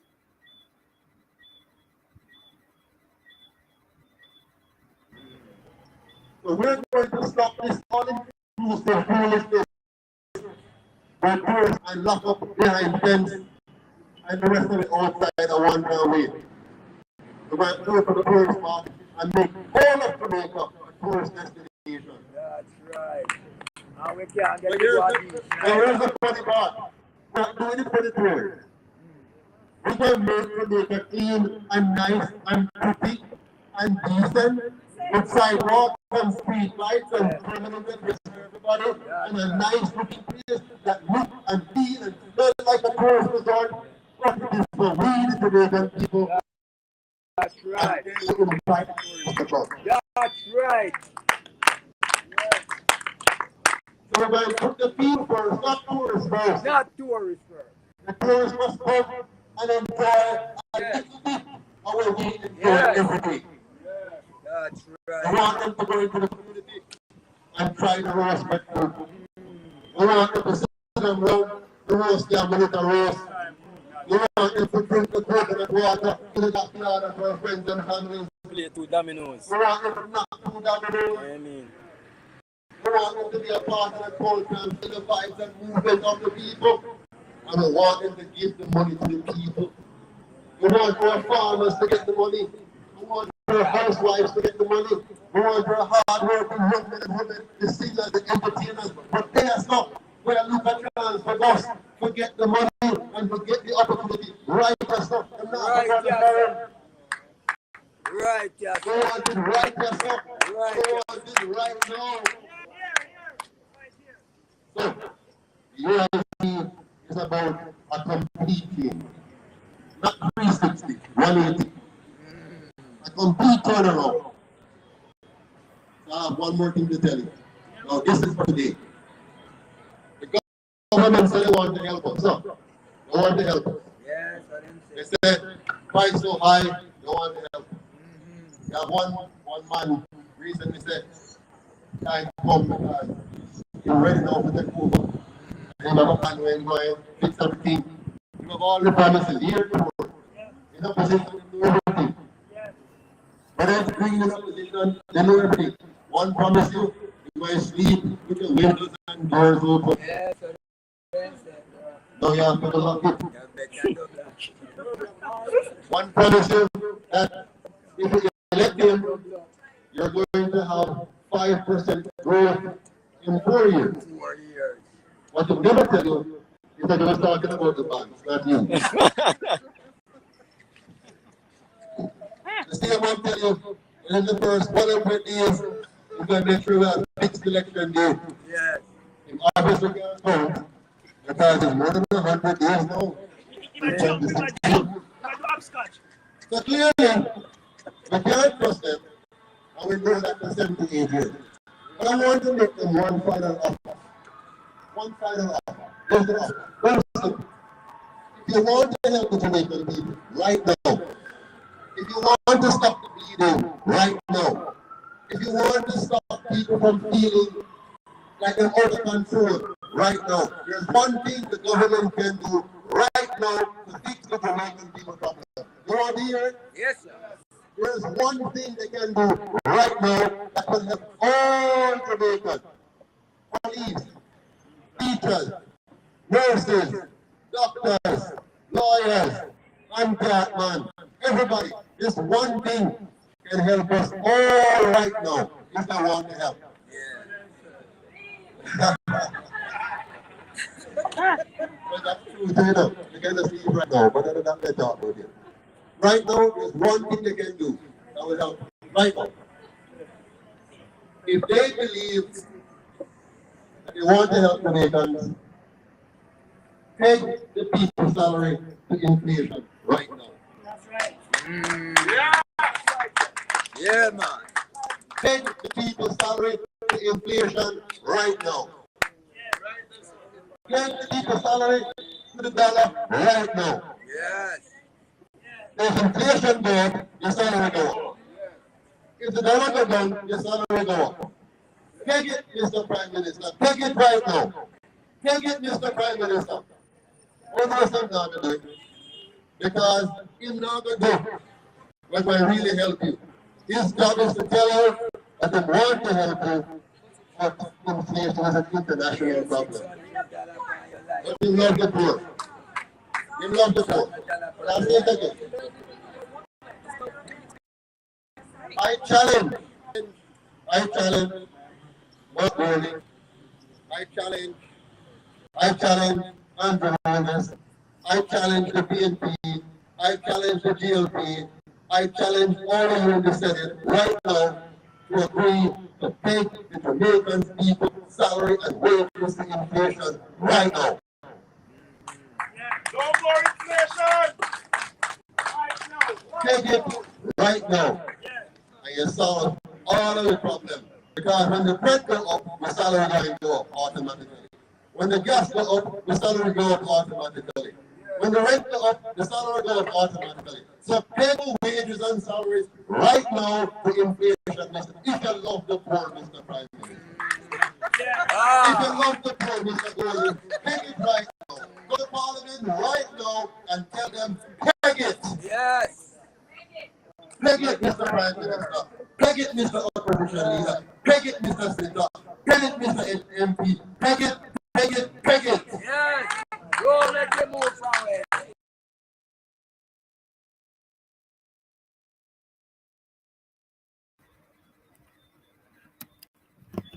That is the UIC's suggestion right now to the government. If you really want to help the people right now, peg salary to inflation. The cost of the dollar goes up, it slides, peg the wages to that. So the dollar go up, wages go up. So that, in the moment, will help with some of the desperation that our people go through. They can barely manage. We can barely manage to live in Jamaica. And this is one of the reasons why people fly out, why we go to other countries, because we just can't live in Jamaica. It is one of the reasons why there's so much desperation that we involve ourselves in wrong things, because we just cannot live in Jamaica, and our people become vampires and parasites on other persons because they want to survive. If our government wants to do well by the people, then they should do the right thing. Peg wages, peg salaries to inflation. But no, well, before I go on to our crime response, epidemic response, I want to make clear that the UIC aims to increase the people's economic power by reducing all tax to a 10% income tax, a 10% GCT tax, also called sale tax, and dedicating this GCT, this 10% GCT, to taking care of the nutrition, the health, and the education needs of the poor and disenfranchised. So everybody is taken care of. We're going to brush through what our education plan is for those persons who may have just joined a UIC Live and don't know anything about that. But we want to increase the amount of money that you take home when you go to work. So your income tax will be 10%, and you'll pay a GCT of 10%. And this GCT will be totally dedicated to taking care of those of us who cannot afford to live, who are not able at all to take themselves out of their situation. So that is a part of our governance structure. It is something that that is UIC, part of the UIC. Another way in which we will ensure our people's economic power is to ensure that all youth who leave school who are not in a job and who are not in school, whether it's college or university or a vocational school, they are placed in an apprenticeship where they learn and earn. What that will do is ensure that our youth are not on the streets giving trouble. And this is also part of our crime plan, by the way, our crime response. And it's also a part of our education plan. This apprenticeship program called the Youth Employment Service. Yes. Now, with our youth not being idle on the streets, but they are learning a skill, learning how to do a job, while they're earning, it will empower them economically. And with them also paying their little 10%, it adds to the economy. So we have more persons working, which means more revenue for the government. So for those persons who are thinking about, I see in the chat a disagreement with doing away with property tax. When we do away with property tax, we actually correct an injustice. The property tax system comes from the point of view that the land belongs to the state or the land belongs to the crown. So even when you buy your land, even when you buy your home, it is not yours. You are a land holder. You hold it, but it's not yours. You don't own it. That is that is the point of view where it's coming from. Now we say there is no crown land because Jamaica does not belong to the crown, and the state is not more sovereign than each individual person. So it's not the state land. If we pay for land and we pay for our house, it's ours. So if we buy it, why do we continue paying for it for perpetuity? Even when we die, our children have to pay for it when we bought it. It is injustice which has become a part of the system. Now, we will ensure that people keep that money, that property. We must have the right to our life, to our liberty, and to our property. If it's our property, it's ours. Now, there are some persons who think that the government cannot do without property tax. Now, in Jamaica, property tax is used to run local government. But we know the state of local government. For those of us who followed the live yesterday, we saw the garbage collection, where the lack of garbage collection that caused that unsightly sore right in front of the Ministry of Finance at Eros Park, where our national heroes are interred and the bodies of governors general. And so right there we have garbage show down there. So. Although we are not for the crown and governors general represent the crown, we have the national heroes remains there. The true national heroes, that is, who fought for our freedom and our rights, they're interred there. And we have a garbage pile up right there across from the Ministry of Finance, the ministry that allocates the funds to the other agencies and departments and ministries of the government.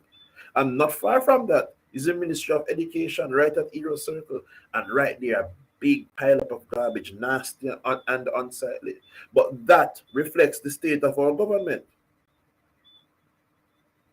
In Port Maria, the capital of my parish, right where the mayor's office is, and a couple MPs too, there are big pileups of garbage. What is local government doing? Why are we funding a system that is not working with our property tax, which is thief anyway, to thief the money for our property, and funding a system that doesn't work for us? But the UIC will clear that up. But we will look at that, because what we're going to be doing, as we said before, is looking at the governance structure.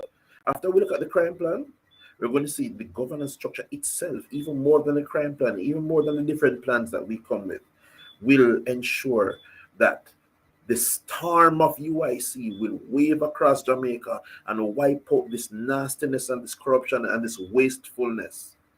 All right, so now we are going to be looking at a video by our president, Mr. Patterson, our crime epidemic response. That is the plans that we put forward, and we encourage the government to use them.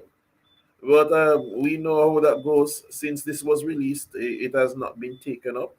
But our crime epidemic response, what is it that we can do? What is it that the government can do to put a dent into crime? And not only just the crime on the streets, but we're talking corporate crime that we don't see but eats away a lot of our money. How can we respond to this? Check this out.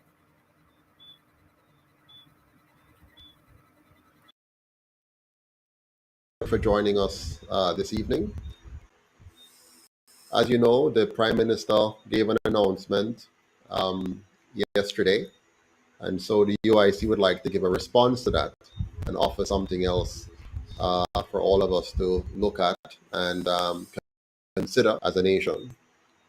So to begin, let me just say that the United Independence Congress of Jamaica fully recognizes that our country has been facing the scourge of a crime epidemic for decades.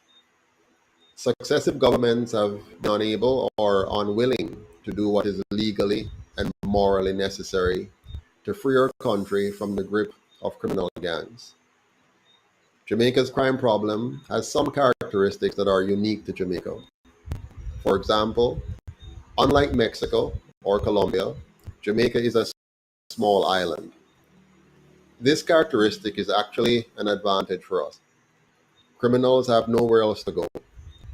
Mexico has failed to control their gangs or their cartels, but Colombia and other jurisdictions have had some successes in fighting crime, so we do not have to reinvent the wheel.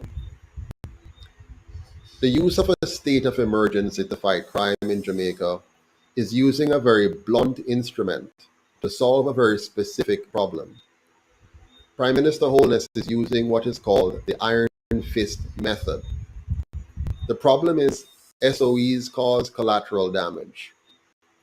Rights of citizens are violated, pepper sprayed, brutally harassed, detentions of innocent young men and women. All of this is uncalled for and unnecessary.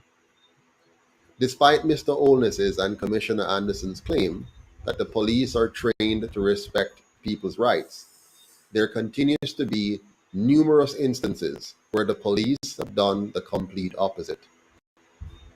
The most recent example was the treatment meted out to myself and others on the 22nd of September 2021, where peaceful protesters were treated with brute force and shown no respect by those who are called to uphold the law.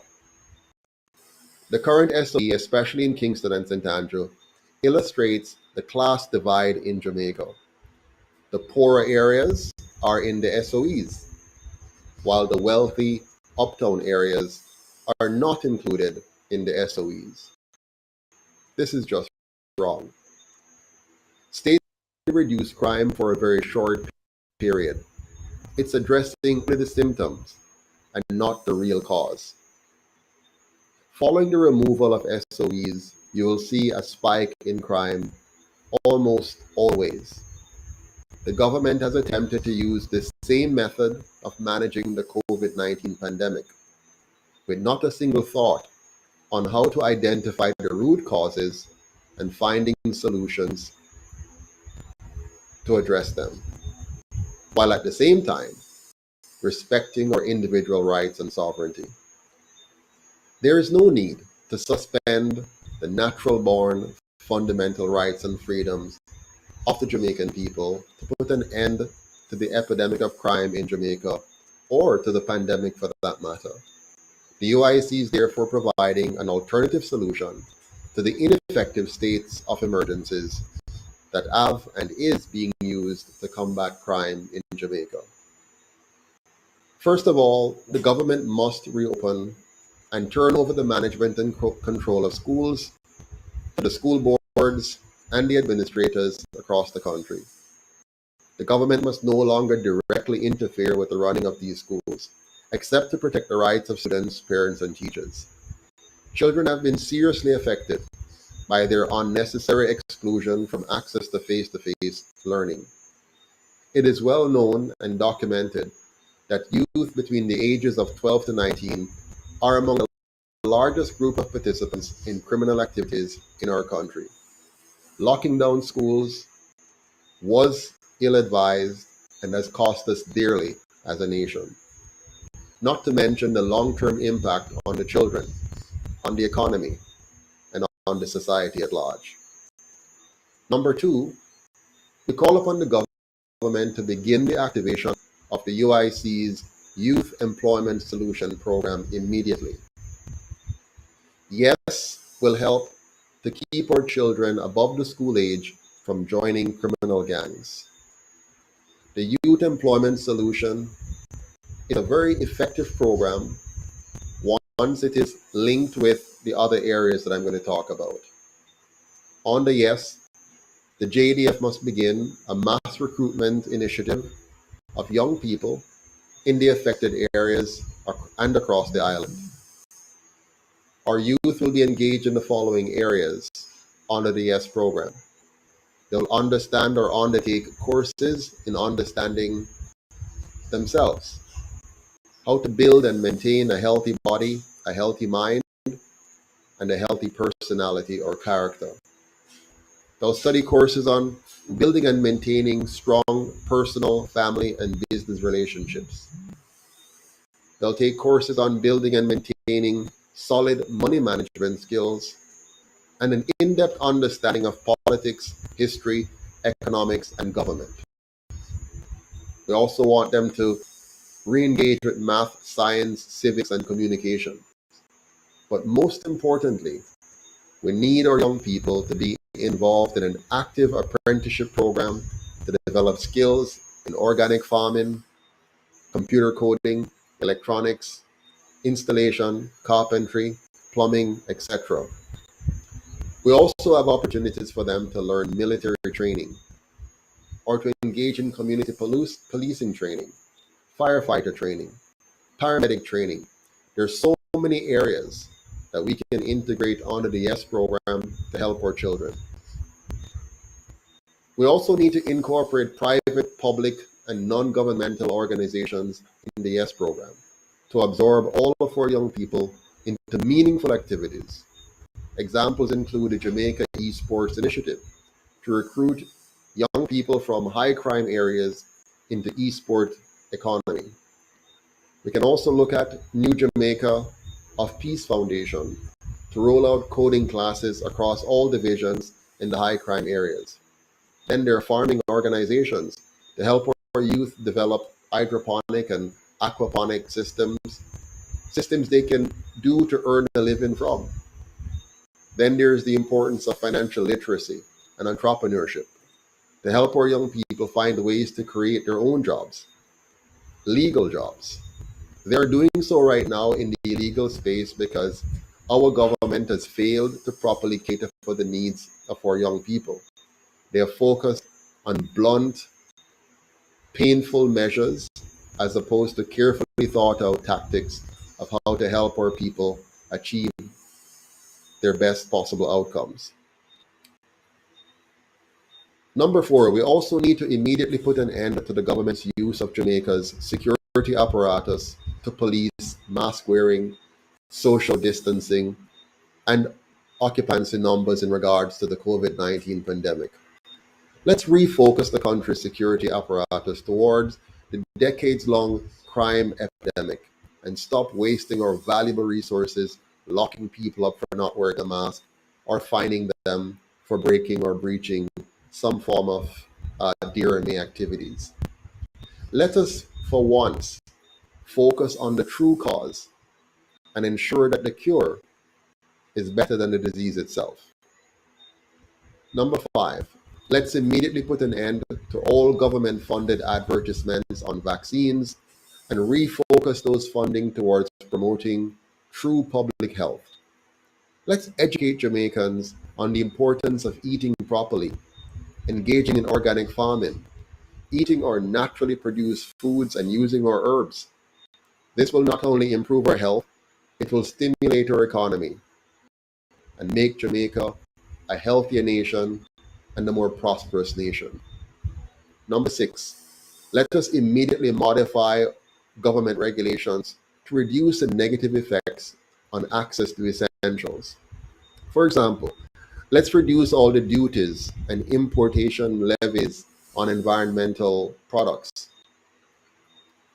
so that we can import the kind of things that we need to reduce the costs of essentials to Jamaicans who are currently struggling to survive.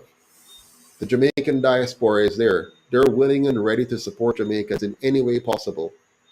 By removing all of these excessive fees and processes, we will allow our friends and families in the diaspora to bring in cheaply essential products that Jamaicans can use to recover from the government's lockdown policies.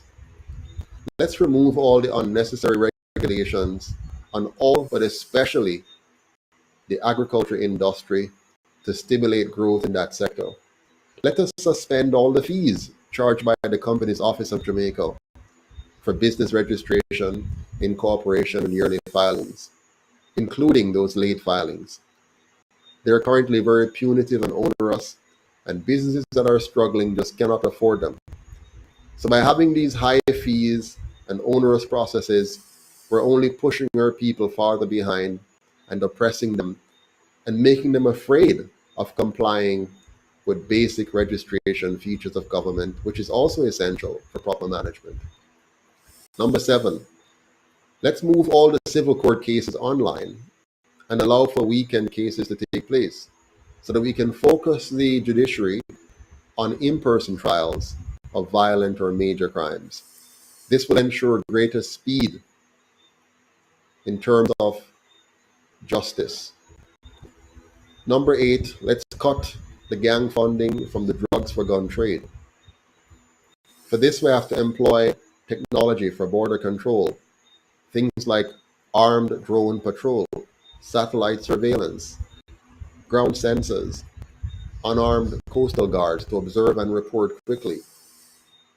We can also have a much faster response in terms of our Coast Guard, with armed jet boats stationed strategically around the island to respond to threats. Not the lumbering large vessels we currently use, which are inefficient and ineffective. Let us use drones and satellite technology to monitor illegal landing areas and airstrips so we can quickly trap and catch those who are bringing in, illegal guns into our country. Number 9, let's cut the funding from extortion and scamming. Extortion is focused on certain gang-controlled areas. While it is not affordable to station police officers at every business being extorted, we can use CCTV and drone technology to monitor such businesses and quickly find out what's really happening and take effective actions.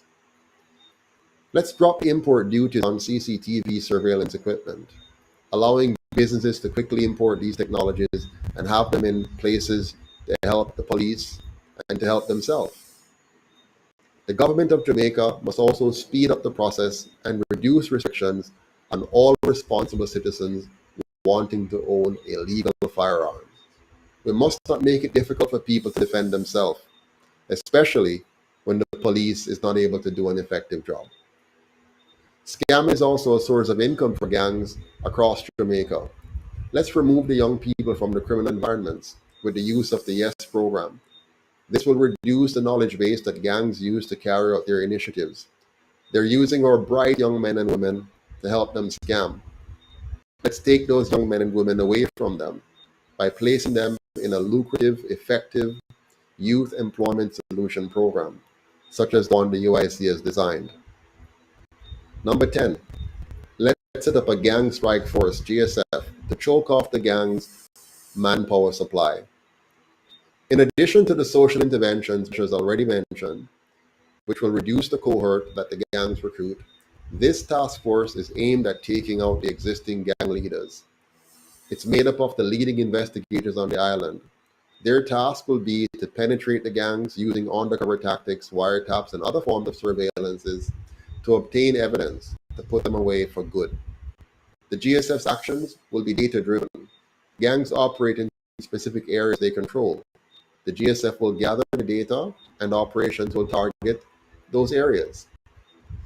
Put in place serious witness protection programs, which include temporary or permanent overseas relocation during and after a trial for gang members and their families, who give us credible evidence against other gang members and leaders. My fellow Jamaicans, the crime problem cannot be fixed by repeating what has failed or by expecting those who created the problem in the first place to fix it. We must come to terms with this fact as a nation, understanding that the problem of crime must be tackled from the top down, not from the bottom up. If we cut off the political head of the problem, the body will no longer have the funding or the protection it now enjoys to function. After 77 years of trying with those who created the garrisons, the gangs, and the ghettos, it is time for us to turn over a new leaf with a new system and a new leadership to create a new and better Jamaica.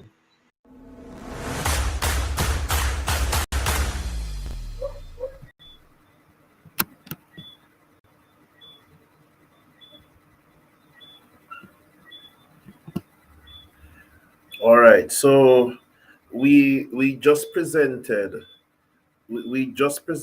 some steps here for the government to take if they so desire. Not our crime plan, but our crime epidemic response. We will not put all cards on the table, but that is enough to solve the problem of crime in our country. Now, I want you to see what was said there, because sometimes, well, not sometimes, we learn through different modalities. We heard the steps, but I want you to see it. I'm trying to share my screen. All right, the UIC crime epidemic response. I hope everyone is seeing. Now, the first one that was mentioned is one, end school interference.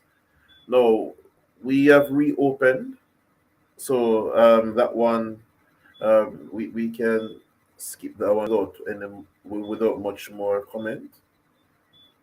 The second element of the crime epidemic response is a youth employment solution. I had described it earlier, where every young person who leaves high school, who is not working and who has not gone to university or college or doing vocational training, will be placed in apprenticeship to learn while they earn. We also recommend that the government, in doing this, allow the JDF to begin a mass recruitment and train the youth in skills in different sectors, the military, medicine, farming, paramedics, fire, and so forth. Now, we recommend courses on understanding self. Now, this is the first pillar of our education plan, by the way, the Learning Enrichment Advanced Program LEAP, the first pillar focuses on an Afrocentric curriculum that teaches us the real African history and world history, with an emphasis of understanding 3 dimensions: understanding self,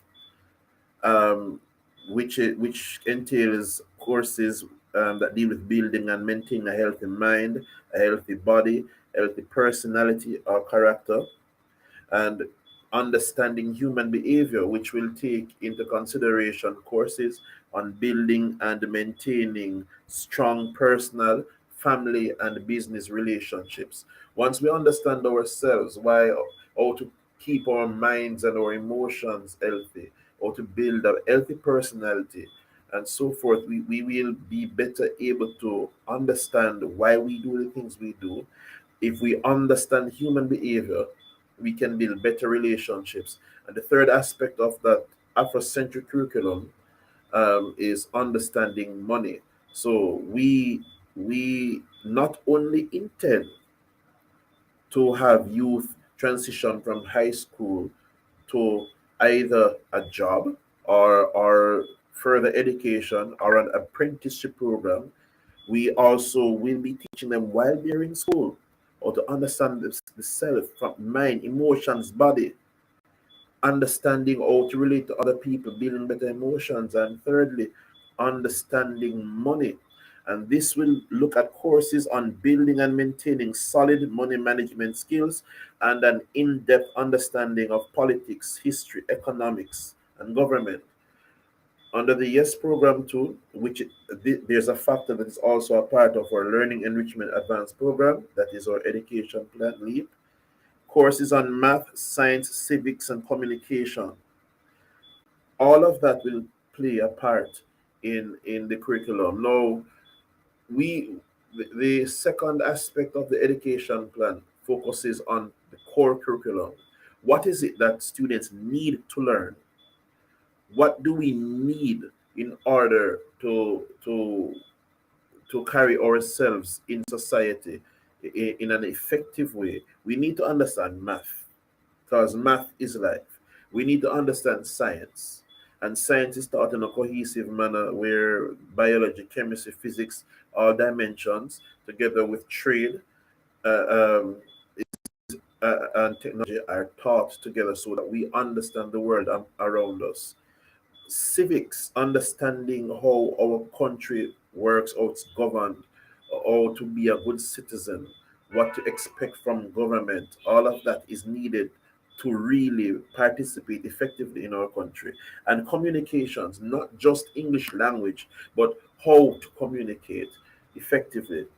Those would be the core subjects that we advocate. That not is not only about education, but it helps in fighting crime, because when we empower people, they're less likely to involve themselves in criminal activities.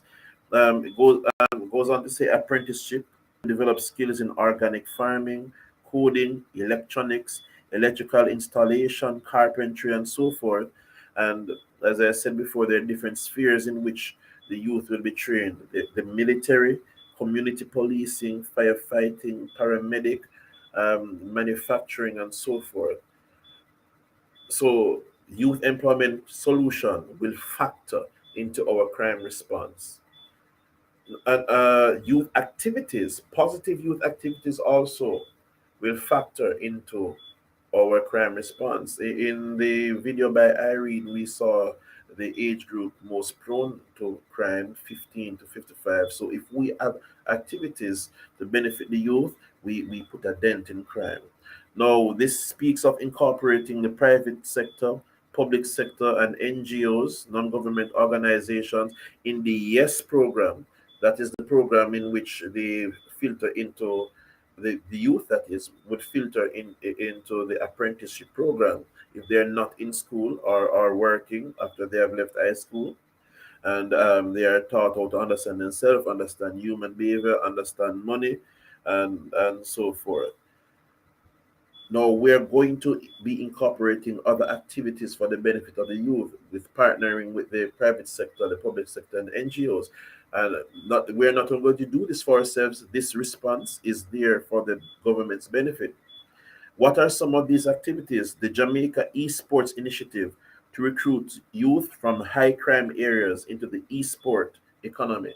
Now, the video with Irene did say how esports help to cut crime drastically. Well, the physical active crime in many countries.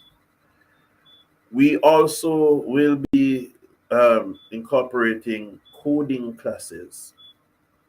A new Jamaica Peace Foundation to roll out coding classes across all divisions in high crime areas.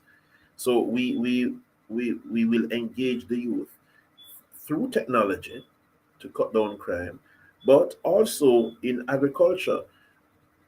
Now, farming organizations will be incorporated to help youth develop hydroponic and aquaponic systems to farm produce that they can earn from. Now, aquaponics, also hydroponics are very, very, um, they're, the capital that you gain from them is in the millions. So they're very productive. They will put youth in a position to really earn some good money, and we will be factoring that into our crime response. And we do encourage the government. There have been studies done in aquaponics, the high yields in crops, high yields in capital and income. So that the research is there.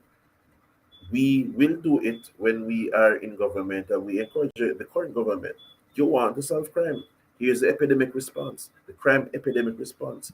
Now, financial literacy and entrepreneurship training organizations will be incorporated also, so that our youth can create their own businesses and jobs. If our youth know how to make money work for them instead of working for money, then scamming and all other forms of crime become less attractive, because really it can't pay you like how you can pay yourself if you understand how money works. Ending the improper use of the police is also another facet of the crime epidemic response. How law enforcement come into policing health is anybody's guess, but we leave that now, focusing on real public health and building the economy. The government advertised vaccines and focused a lot of funding and spending towards that.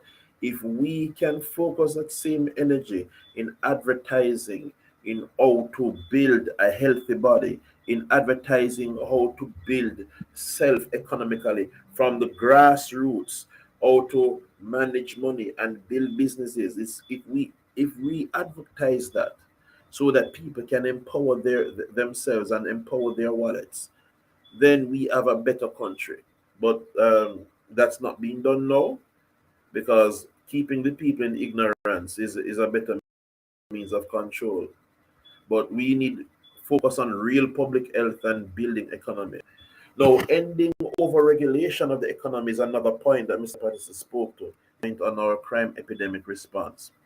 Now, if we reduce the duties, the levies and such on resources coming in Jamaica, then that will help to boost the manufacturing sector. And if the manufacturing sector doesn't have to pay so much money for raw materials, then we are able to construct more things, and that will in turn create more jobs and also boost the economy, because now Jamaica can be a producer of things instead of just a consumer from other countries. So we'll become less dependent.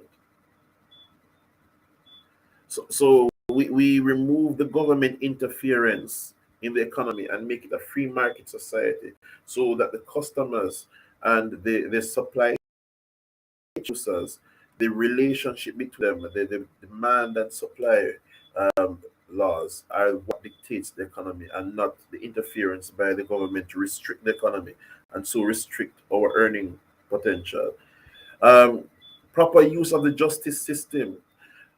When we move civil court cases online and they don't burden the system, so that the judiciary can focus on the in-person trials that are really dealing with the violent crimes and major crimes, we allow the court systems to be more efficient and less work to do. So the minor crimes online. Also allow weekend cases, so that more cases can be cleared up. Justice that is denied, and justice that is delayed is justice that is denied. So we need to make our justice system swift and efficient, so that we can deal with things as they come up. And people will do what they think they can get away with. When we have a lagging justice system that allows more time for crimes to be packing up and people to feel that they can get away with it. Now, for the drugs for guns trade, cutting gang funding from the guns trade will necessitate the use of technology for border control. We don't have enough men on the ground, then we invest in technology. Armed drones, satellite surveillance, cameras, ground sensors, all of that. A fast response Coast Guard, a Coast Guard equipped to respond quickly. We must use the technology. We must get it. So we cannot get away with the that we don't have enough persons. If we don't have enough persons, we use the technology, and we put a damper in the guns for drugs trade, which fuels a lot of the violence anyway. For scamming and extortion, we will also cut the gang funding from extortion and scamming. Now, certain areas really are controlled by the gangs. The extortion happens there. Now, although we cannot station police officers at every business that's being extorted, we can use CCTV and drone technology, cut all the levies and the tariffs so that it's cheaper and more affordable to get in the country, so that more businesses can take advantage of this technology. Now, we must also speed up the process so that those persons who want a firearm have the right to get a firearm, so long as they are proven to be responsible. We cannot deny people the right to protect themselves. No, and also the YES program, as we said before, will cut down the available potential recruits of youth to join gangs. Now, creating a gang strike force is, well, this comes under the hard policing that strategy. No, this alone is not sufficient. We can pass out all the police officers that we want. We can create more and more soldiers as we want, but that in and of itself is not sufficient to cut crime. But it is an important part of it. So now we propose, in addition to all the measures that we have put forth, a gang strike force to cut off the gang's manpower supply. Sorry. So we have social intervention measures already. We have, through the workfare program, allowed for persons who cannot pay for certain provisions to be provided for by the government, and all that they will do is continue working and pay their 10% income tax to repay the government. In addition to that and all our other plans, we have a task force that is aimed at taking out the existing gang members, and this will be made up of the leading investigators in the island, and their task will be to penetrate the gangs using undercover tactics, wiretaps, and other means of surveillance. So it's not just about working hard, it's about working smart. So this operation of the GSF will be data driven. Gangs are known to operate in specific areas. So the GSF, the Gang Strike Force, will gather the data, and then operations will target those areas. Now, witnesses are an important part of investigation, so we need to be serious on this and effective on witness protection programs. So relocation, trial for gang members and their families who give credible evidence, we offer them protection and so forth. No, this is our crime epidemic response. Mr. Patterson has spoken of it, and we put it here for you to see, for it to cement in your psyche. No, we put forth our crime epidemic response. And we spoke of some economic plans that we have. And we also put forth the solution of pegging wages to inflation. We spoke about the 10% income tax and the 10% GCT, allowing people to take home more pay. We speak of the free market economy, which allows more cash to be in the system and people to have freedom in the economy. But in spite of all of that, how is it that we will ensure that Jamaicans are not taken advantage of? Now, if we do the research, we see where over 700 million US dollars are lost to corruption every year. Almost 1 billion US is lost every year to government corruption. So we know that Jamaica is not a poor country. Can you imagine what could be done in the country with 1 billion US dollars every year? Which is how we know too that cutting property tax from funding local government will not put a huge dent in the system. But to that now, a question was asked yesterday on our good governance walk. A question was asked in the chat. How can we as Jamaicans be sure that the government formed by the UIC will not fall into the same trap of selling out the Jamaican people for promises? And what we can tell you is the governance structure of the UIC is what assures that. Now, how does the current system work? We have political parties that are meant to divide the people and to make us think that green against orange, orange against green. And the only way to enter into politics currently is through the party system, which is why UIC registers as a party, because really we're a movement, but under the current laws, we have to be a party to form government. Now, we want to form a non-partisan constitutional republic. And by republic, we mean that sovereignty rests in the people, not in the parliament nor the crown, but each person is sovereign within him or herself, which means that you have the right to do with your life, your liberty, and your property as you so choose. And we will establish a constitution that ensures everyone their right to their lives, to their liberty, and their property, so long as they do not try to infringe on other persons' rights by force or fraud. So we have the constitution that ensures that the government cannot infringe on your rights, nor can you infringe on the rights of another person, nor another person infringe on your rights. And then we look at how we elect people to governance and how we play our roles in governance. Now, we said it's a non-partisan republic that we aim to bring into being. What that means is that even though people may be parts of political parties if they so desire, the political parties have no bearing in election, no role in election to office. But if a person wants to run for political office, they will simply have to apply for the job.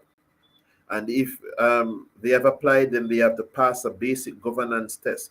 They have to show that they are able to govern. You have to understand administration, you have to understand economics, and so forth. Now, if you cannot pass the basic governance test, then you don't have any right being in government. Those persons who pass the test then get to do an interview. If they pass the interview, then they're audited. So there is a process that you must go through. There must be a public audit so that the public can be sure that we have no criminals or anybody with a shady mentality or shady lifestyle coming into government. Now, once you apply You pass the governance test and the interview, and you're audited, then you can be nominated. And from you're nominated, then you can be elected to government. No party thing. So at the start, we have cut out the party influence and party loyalty and party favors. Nobody now push it through because you vote green or you vote orange or you didn't do a thing for the party. That out of it now. And now you are elected. Now we are going to also be separating the election of the head of the country, which will be a president, from electing the MPs. Under the present system, your MPs are chosen for you by the party. You do not select who goes on the ballot paper for you to vote. So really, when you think about it, the choice is not yours. The party selects who to run as MP, and then you vote for the MP normally based on the party that you like and not on the MP's merit. Now, in our system, the system that we propose, the person who runs to become an MP, who has passed all the processes to go in, will be elected based on that person's merit, based on that person's qualification, and what all voters, what we, the voters, think of that person's prospect and chance, and that this person's likelihood of serving us in our constituencies. No, that is separate and apart from the election of the head of the country. Under the present system, you vote for the MP because you want your party to win, whether the MP is performing or not, whether the MP makes sense or not. Because the MP represents your party and you want your party to win so that your party leader can become prime minister, you vote for the MP. No, under our system, the MP have to work, because if the MP wants to be voted or re-elected, then the MP will have to be elected based on what the MP can do or what the MP has done. And there will be a separate election for the leader of the country, which we say is a president. So we take out the governor general and the prime minister. Instead of paying two individuals, we just pay one. The head of state is the head of government, and that person will be elected nationally, a national election for the president of the country, and then we have the election within the constituencies for the MPs. So you see how we also cut out corruption at that step. Now, under the present governance system, the prime minister nominates any 13 persons, recommends them to the governor general to be appointed as senators.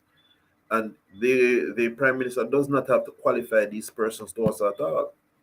And this opens the way for cronyism and corruption, because they can just appoint anybody. The leader of the opposition also recommends the governor general to appoint any 8 persons to be senators. So we have 21 senators in the upper house. And the role of the senators is to vet the laws that are passed by the MPs in the lower house. Now, we say none of that cronyism and corruption thing. Under our system that we propose, the senators must be representatives of the people and not representatives of the party or the party leader. So every parish will elect 1 senator. So 14 senators instead of 21. You'll see here now where we also cut out the corruption at that level. Now, neither the senators who are elected by the people and not appointed by the prime minister / president, nor leader of opposition, nor the MPs can ever be government ministers under UIC system. Now, under the current system, the prime minister also chooses any MP from his party to be ministers of government, whether or not they are qualified or know anything about the subject or the ministry that they will head. Under our system, what will happen is that the national executive, which will consist of the president with 3 vice presidents, each vice president elected in each county by the people, will nominate persons who are qualified. So for education ministry, it must be somebody who is qualified and trained and experienced in education. For national security, it must be somebody who has the experience in security. For health, same. For agriculture, the same. Must be somebody who has the experience and so forth. When these persons are nominated, then the Senate, the people's representatives, will vet them in public. Those who pass the vetting process to ensure that these are worthy individuals, they are then elected by the MPs, who will vote for or against their appointment based on the results of the vetting from the Senate. And that is how ministers will be appointed, and not just one man who say, all right, you is minister of this, you is minister of that. No, the MPs and the senators cannot touch the people their money or people money, because they are not they're not heading the ministries. Now, under our current Westminster system, they say that the parliament must hold the cabinet in check. But how can a parliament made up of the same people hold their brethren and their own selves accountable? Because it is the same people in the parliament who make the laws and policies, who are appointed under the current system to be government ministers, cabinet ministers, to run the affairs of the country. So they are accountable to themselves. And all they need to do is, amongst themselves, when they report to the parliament with the minority, the opposition, they just hide what they want to hide. But when you have a separate body, the cabinet, that is not appointed directly by the president or the leader of the country, and there's no partisan loyalty, but we have now a cabinet who are employees of the state, they can now be managed by the parliament, who have no ties to them and no reason to give them a blight, but to hold them accountable for the affairs of the country.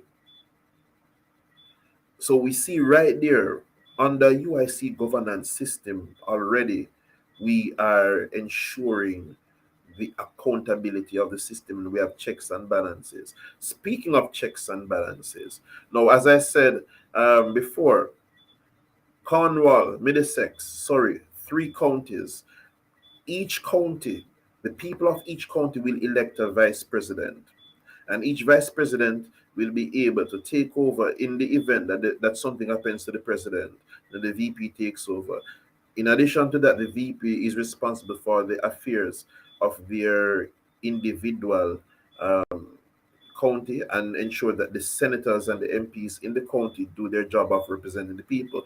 But in addition to that, the vice presidents hold the president accountable.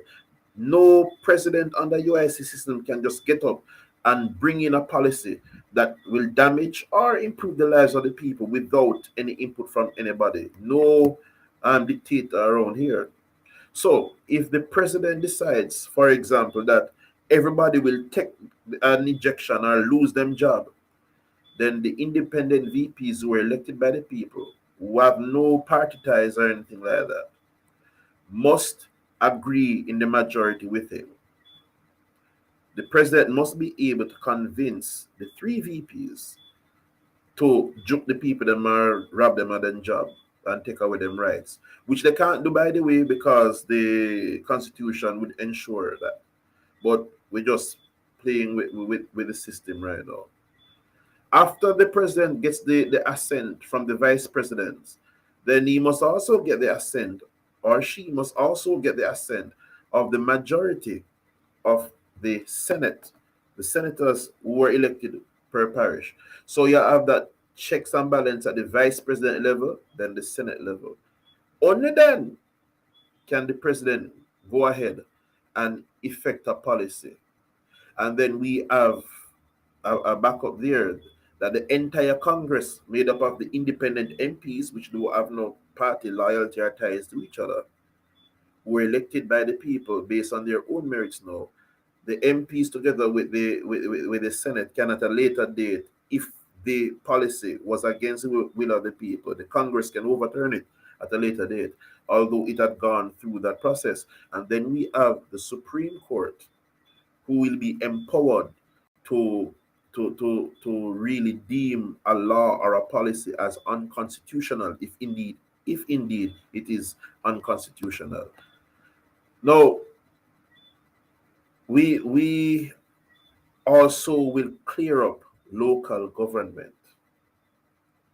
Under the present system, each local government, each municipal corporation is more or less independent and disjointed from the others. So St. Mary Municipal Corporation has no real connection to Kingston and St. Andrew Municipal Corporation, which has no connection to St. Catherine Municipal Corporation, although they are all under the Ministry of Local Government. Each of them is like a silo to themselves. So what one does not affect the other, and then we find out that the local government is responsible for many of the same things that the main government is responsible for. So you have the main government that is central, that's responsible for roads, but local government is also responsible for roads, but they call it parochial roads. And then we have duplication of efforts and sometimes confusion as to who is responsible for this, who is responsible for that. No, that don't make no sense. We have National Water Commission, then we have rural water. Now, the government is responsible for the resources of the country. So what we will do is in the divisions, the councillors who are part of local government will now be responsible for the responsibilities of the government in that division. So we have one government and a two fractured thing. So how it works now is that the councillors are accountable to the MPs of the constituencies in which they fall. So each MP will not only represent the people in Parliament, represent the needs of the people, and create the laws on behalf of the people, but they will also ensure that the councillors direct supervision of the councillors in their constituencies. And the councillors now will filter down the role of the government in the division so that the government is in every facet of the country. But this is a government of the people, voted for by the people, where everybody can have a chance of being in government if they so desire. Because one important part of this system is that you don't need to be rich or have rich connections to run for government. Because once you can pass the test and the interview and the audit, then whomever you are, whether you are poor or jobless, or whether you are a wealthy business owner, once you are able to pass the process and show capability and interest in running the country properly, then your campaign is provided for so that everybody is on the same playing field. The state will pay for your campaign. Everybody get equal access to traditional media, newspaper, TV, radio, to social media, and so forth. So the campaign is funded equally. So at the local government system, anybody can become a councillor. At the central government, almost anybody can become an MP once it passes through the process with no hiccups. Now, we will no longer have this system where we need to tax local government separately. That is, have a property tax to fund local government that's disjointed and there is no efficiency, no connection. No, the local government system composed of councillors will now be a part of government, central government, working under the supervision of the MPs. And each MP is working under the supervision of the parish senators, and each parish senator working under the supervision of the VPs, and the VPs are working under supervision of the president. And in the same way, the VPs hold and the senators hold the president accountable, and the senators hold the VP accountable, and the MPs hold the parish senators accountable, and so forth. But more than that, we say that if the governance is not working, then the people must have the right to impeach the political officials through the Supreme Court, which will be the supreme guardian of the people's rights.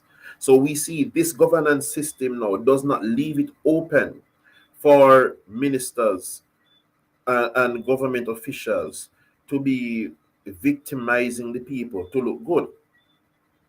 In the first place, the politicians cannot borrow any money outside of the funding that they're insured without the people agreeing to referendum. So that is cut out. And you can't just get in government and do as you like. There are checks and balances at every level.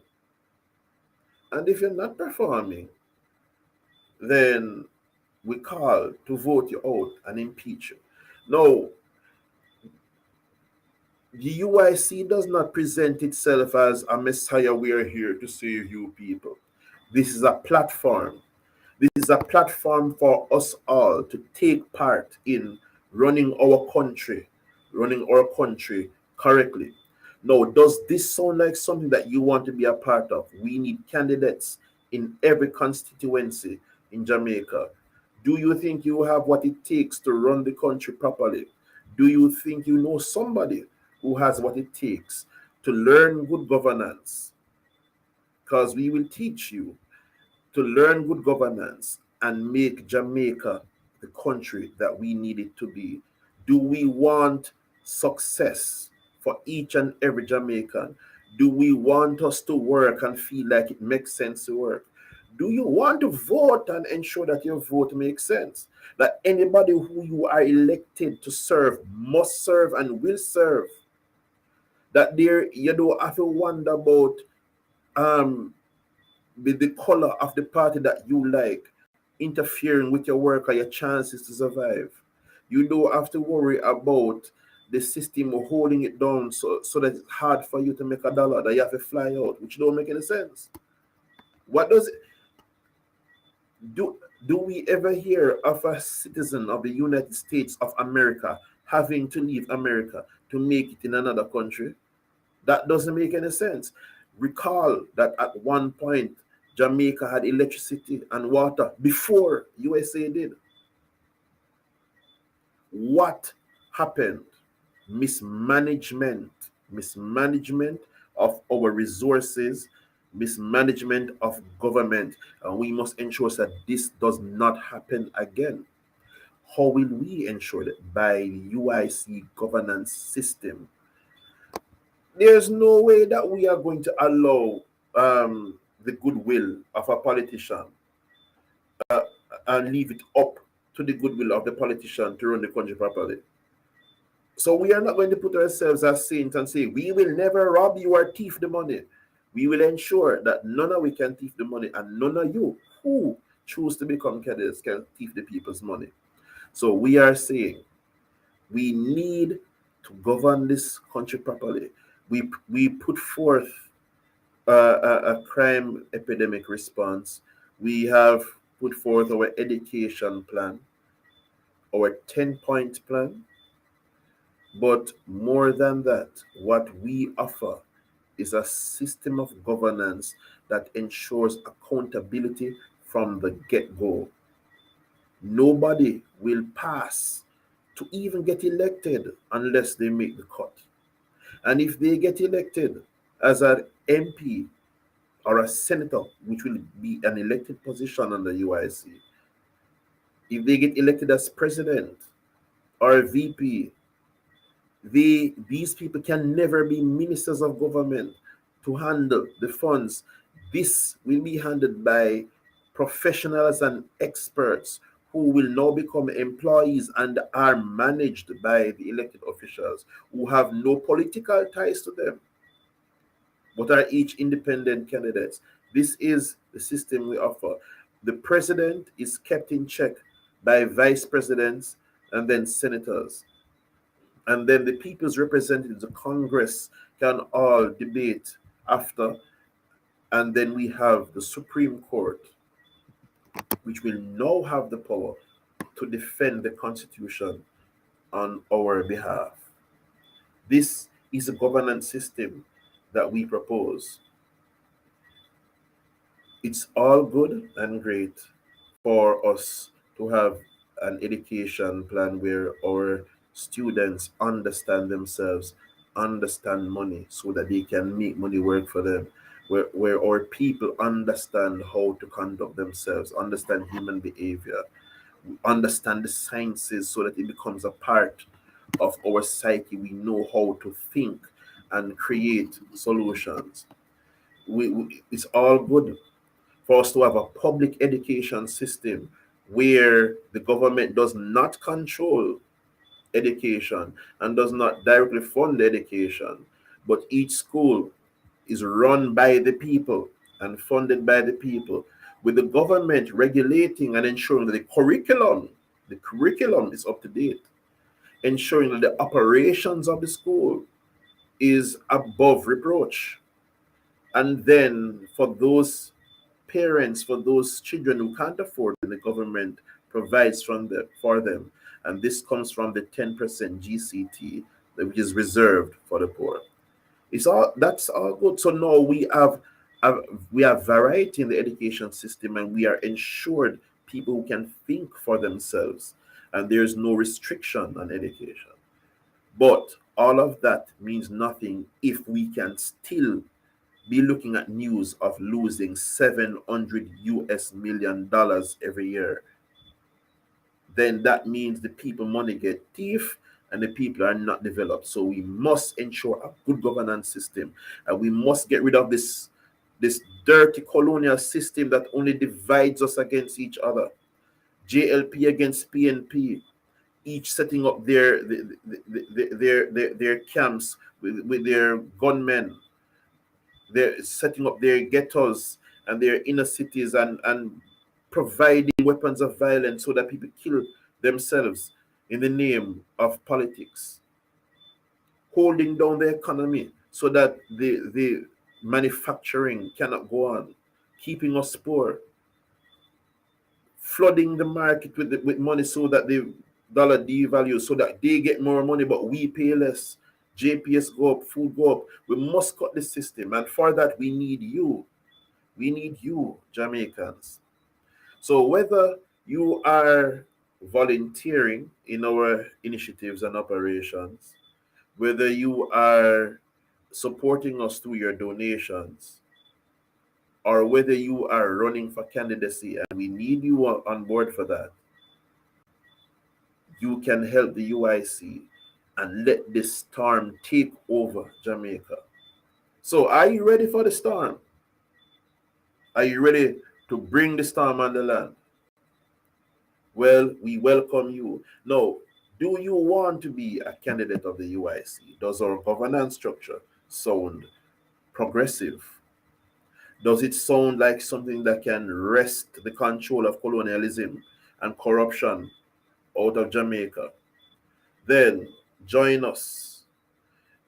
Join us and let us get ready to work and deliver our country. Now, the UIC's website is uicjamaica.com. You can sign up there if you're interested in running as a candidate. And I encourage you, if you yourself are not able to run as a candidate, to get those persons who you know are able to do it, to get on board, because we need to take this country back for ourselves. Now, you can join at uicjamaica.com/pages/join the UIC. Or you can just sign into uicjamaica.com, and right at the bottom where it says join the UIC, you click that little notification, join the UIC, and put in your details so you will get the training videos. There's some videos that will train you in basic governance. You read our education plan, our 10-point plan, our manifesto, our local government manifesto, and then we start your training. But we need, and do not be held back by questioning whether we have candidates here, there, or not. That doesn't matter. If we have 9 candidates per division and constituency, that's not a problem. There's the link, uicjamaica.com/pages/join-the-UIC. If we have 9 candidates for each division or constituency, that's a plus, because it's not who wins that matters, it's the fact that the UIC wins. And then the members from the different constituencies and divisions can choose which of the candidates they really want to represent them in election. So it's not a problem. And then we have persons as backup just in case anything happens.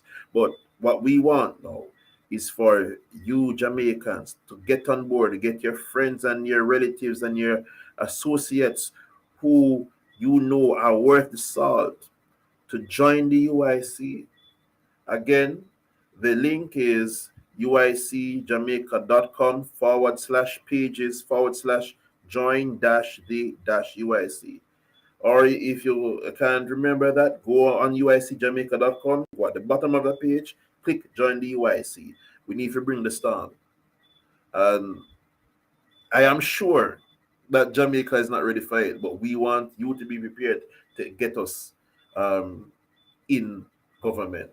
And when I say get us in government, it's not necessarily me or any other person who comes on the live, but we're talking about the UIC system of governance that will work for you, that will work for me, that will work for all of us, because we are tired of the batteration, the murderation, and the sufferation. All right, everyone, until next time, see you again. And remember, we're working for one Jamaica, stronger together. Vote UIC, support the UIC. Take care.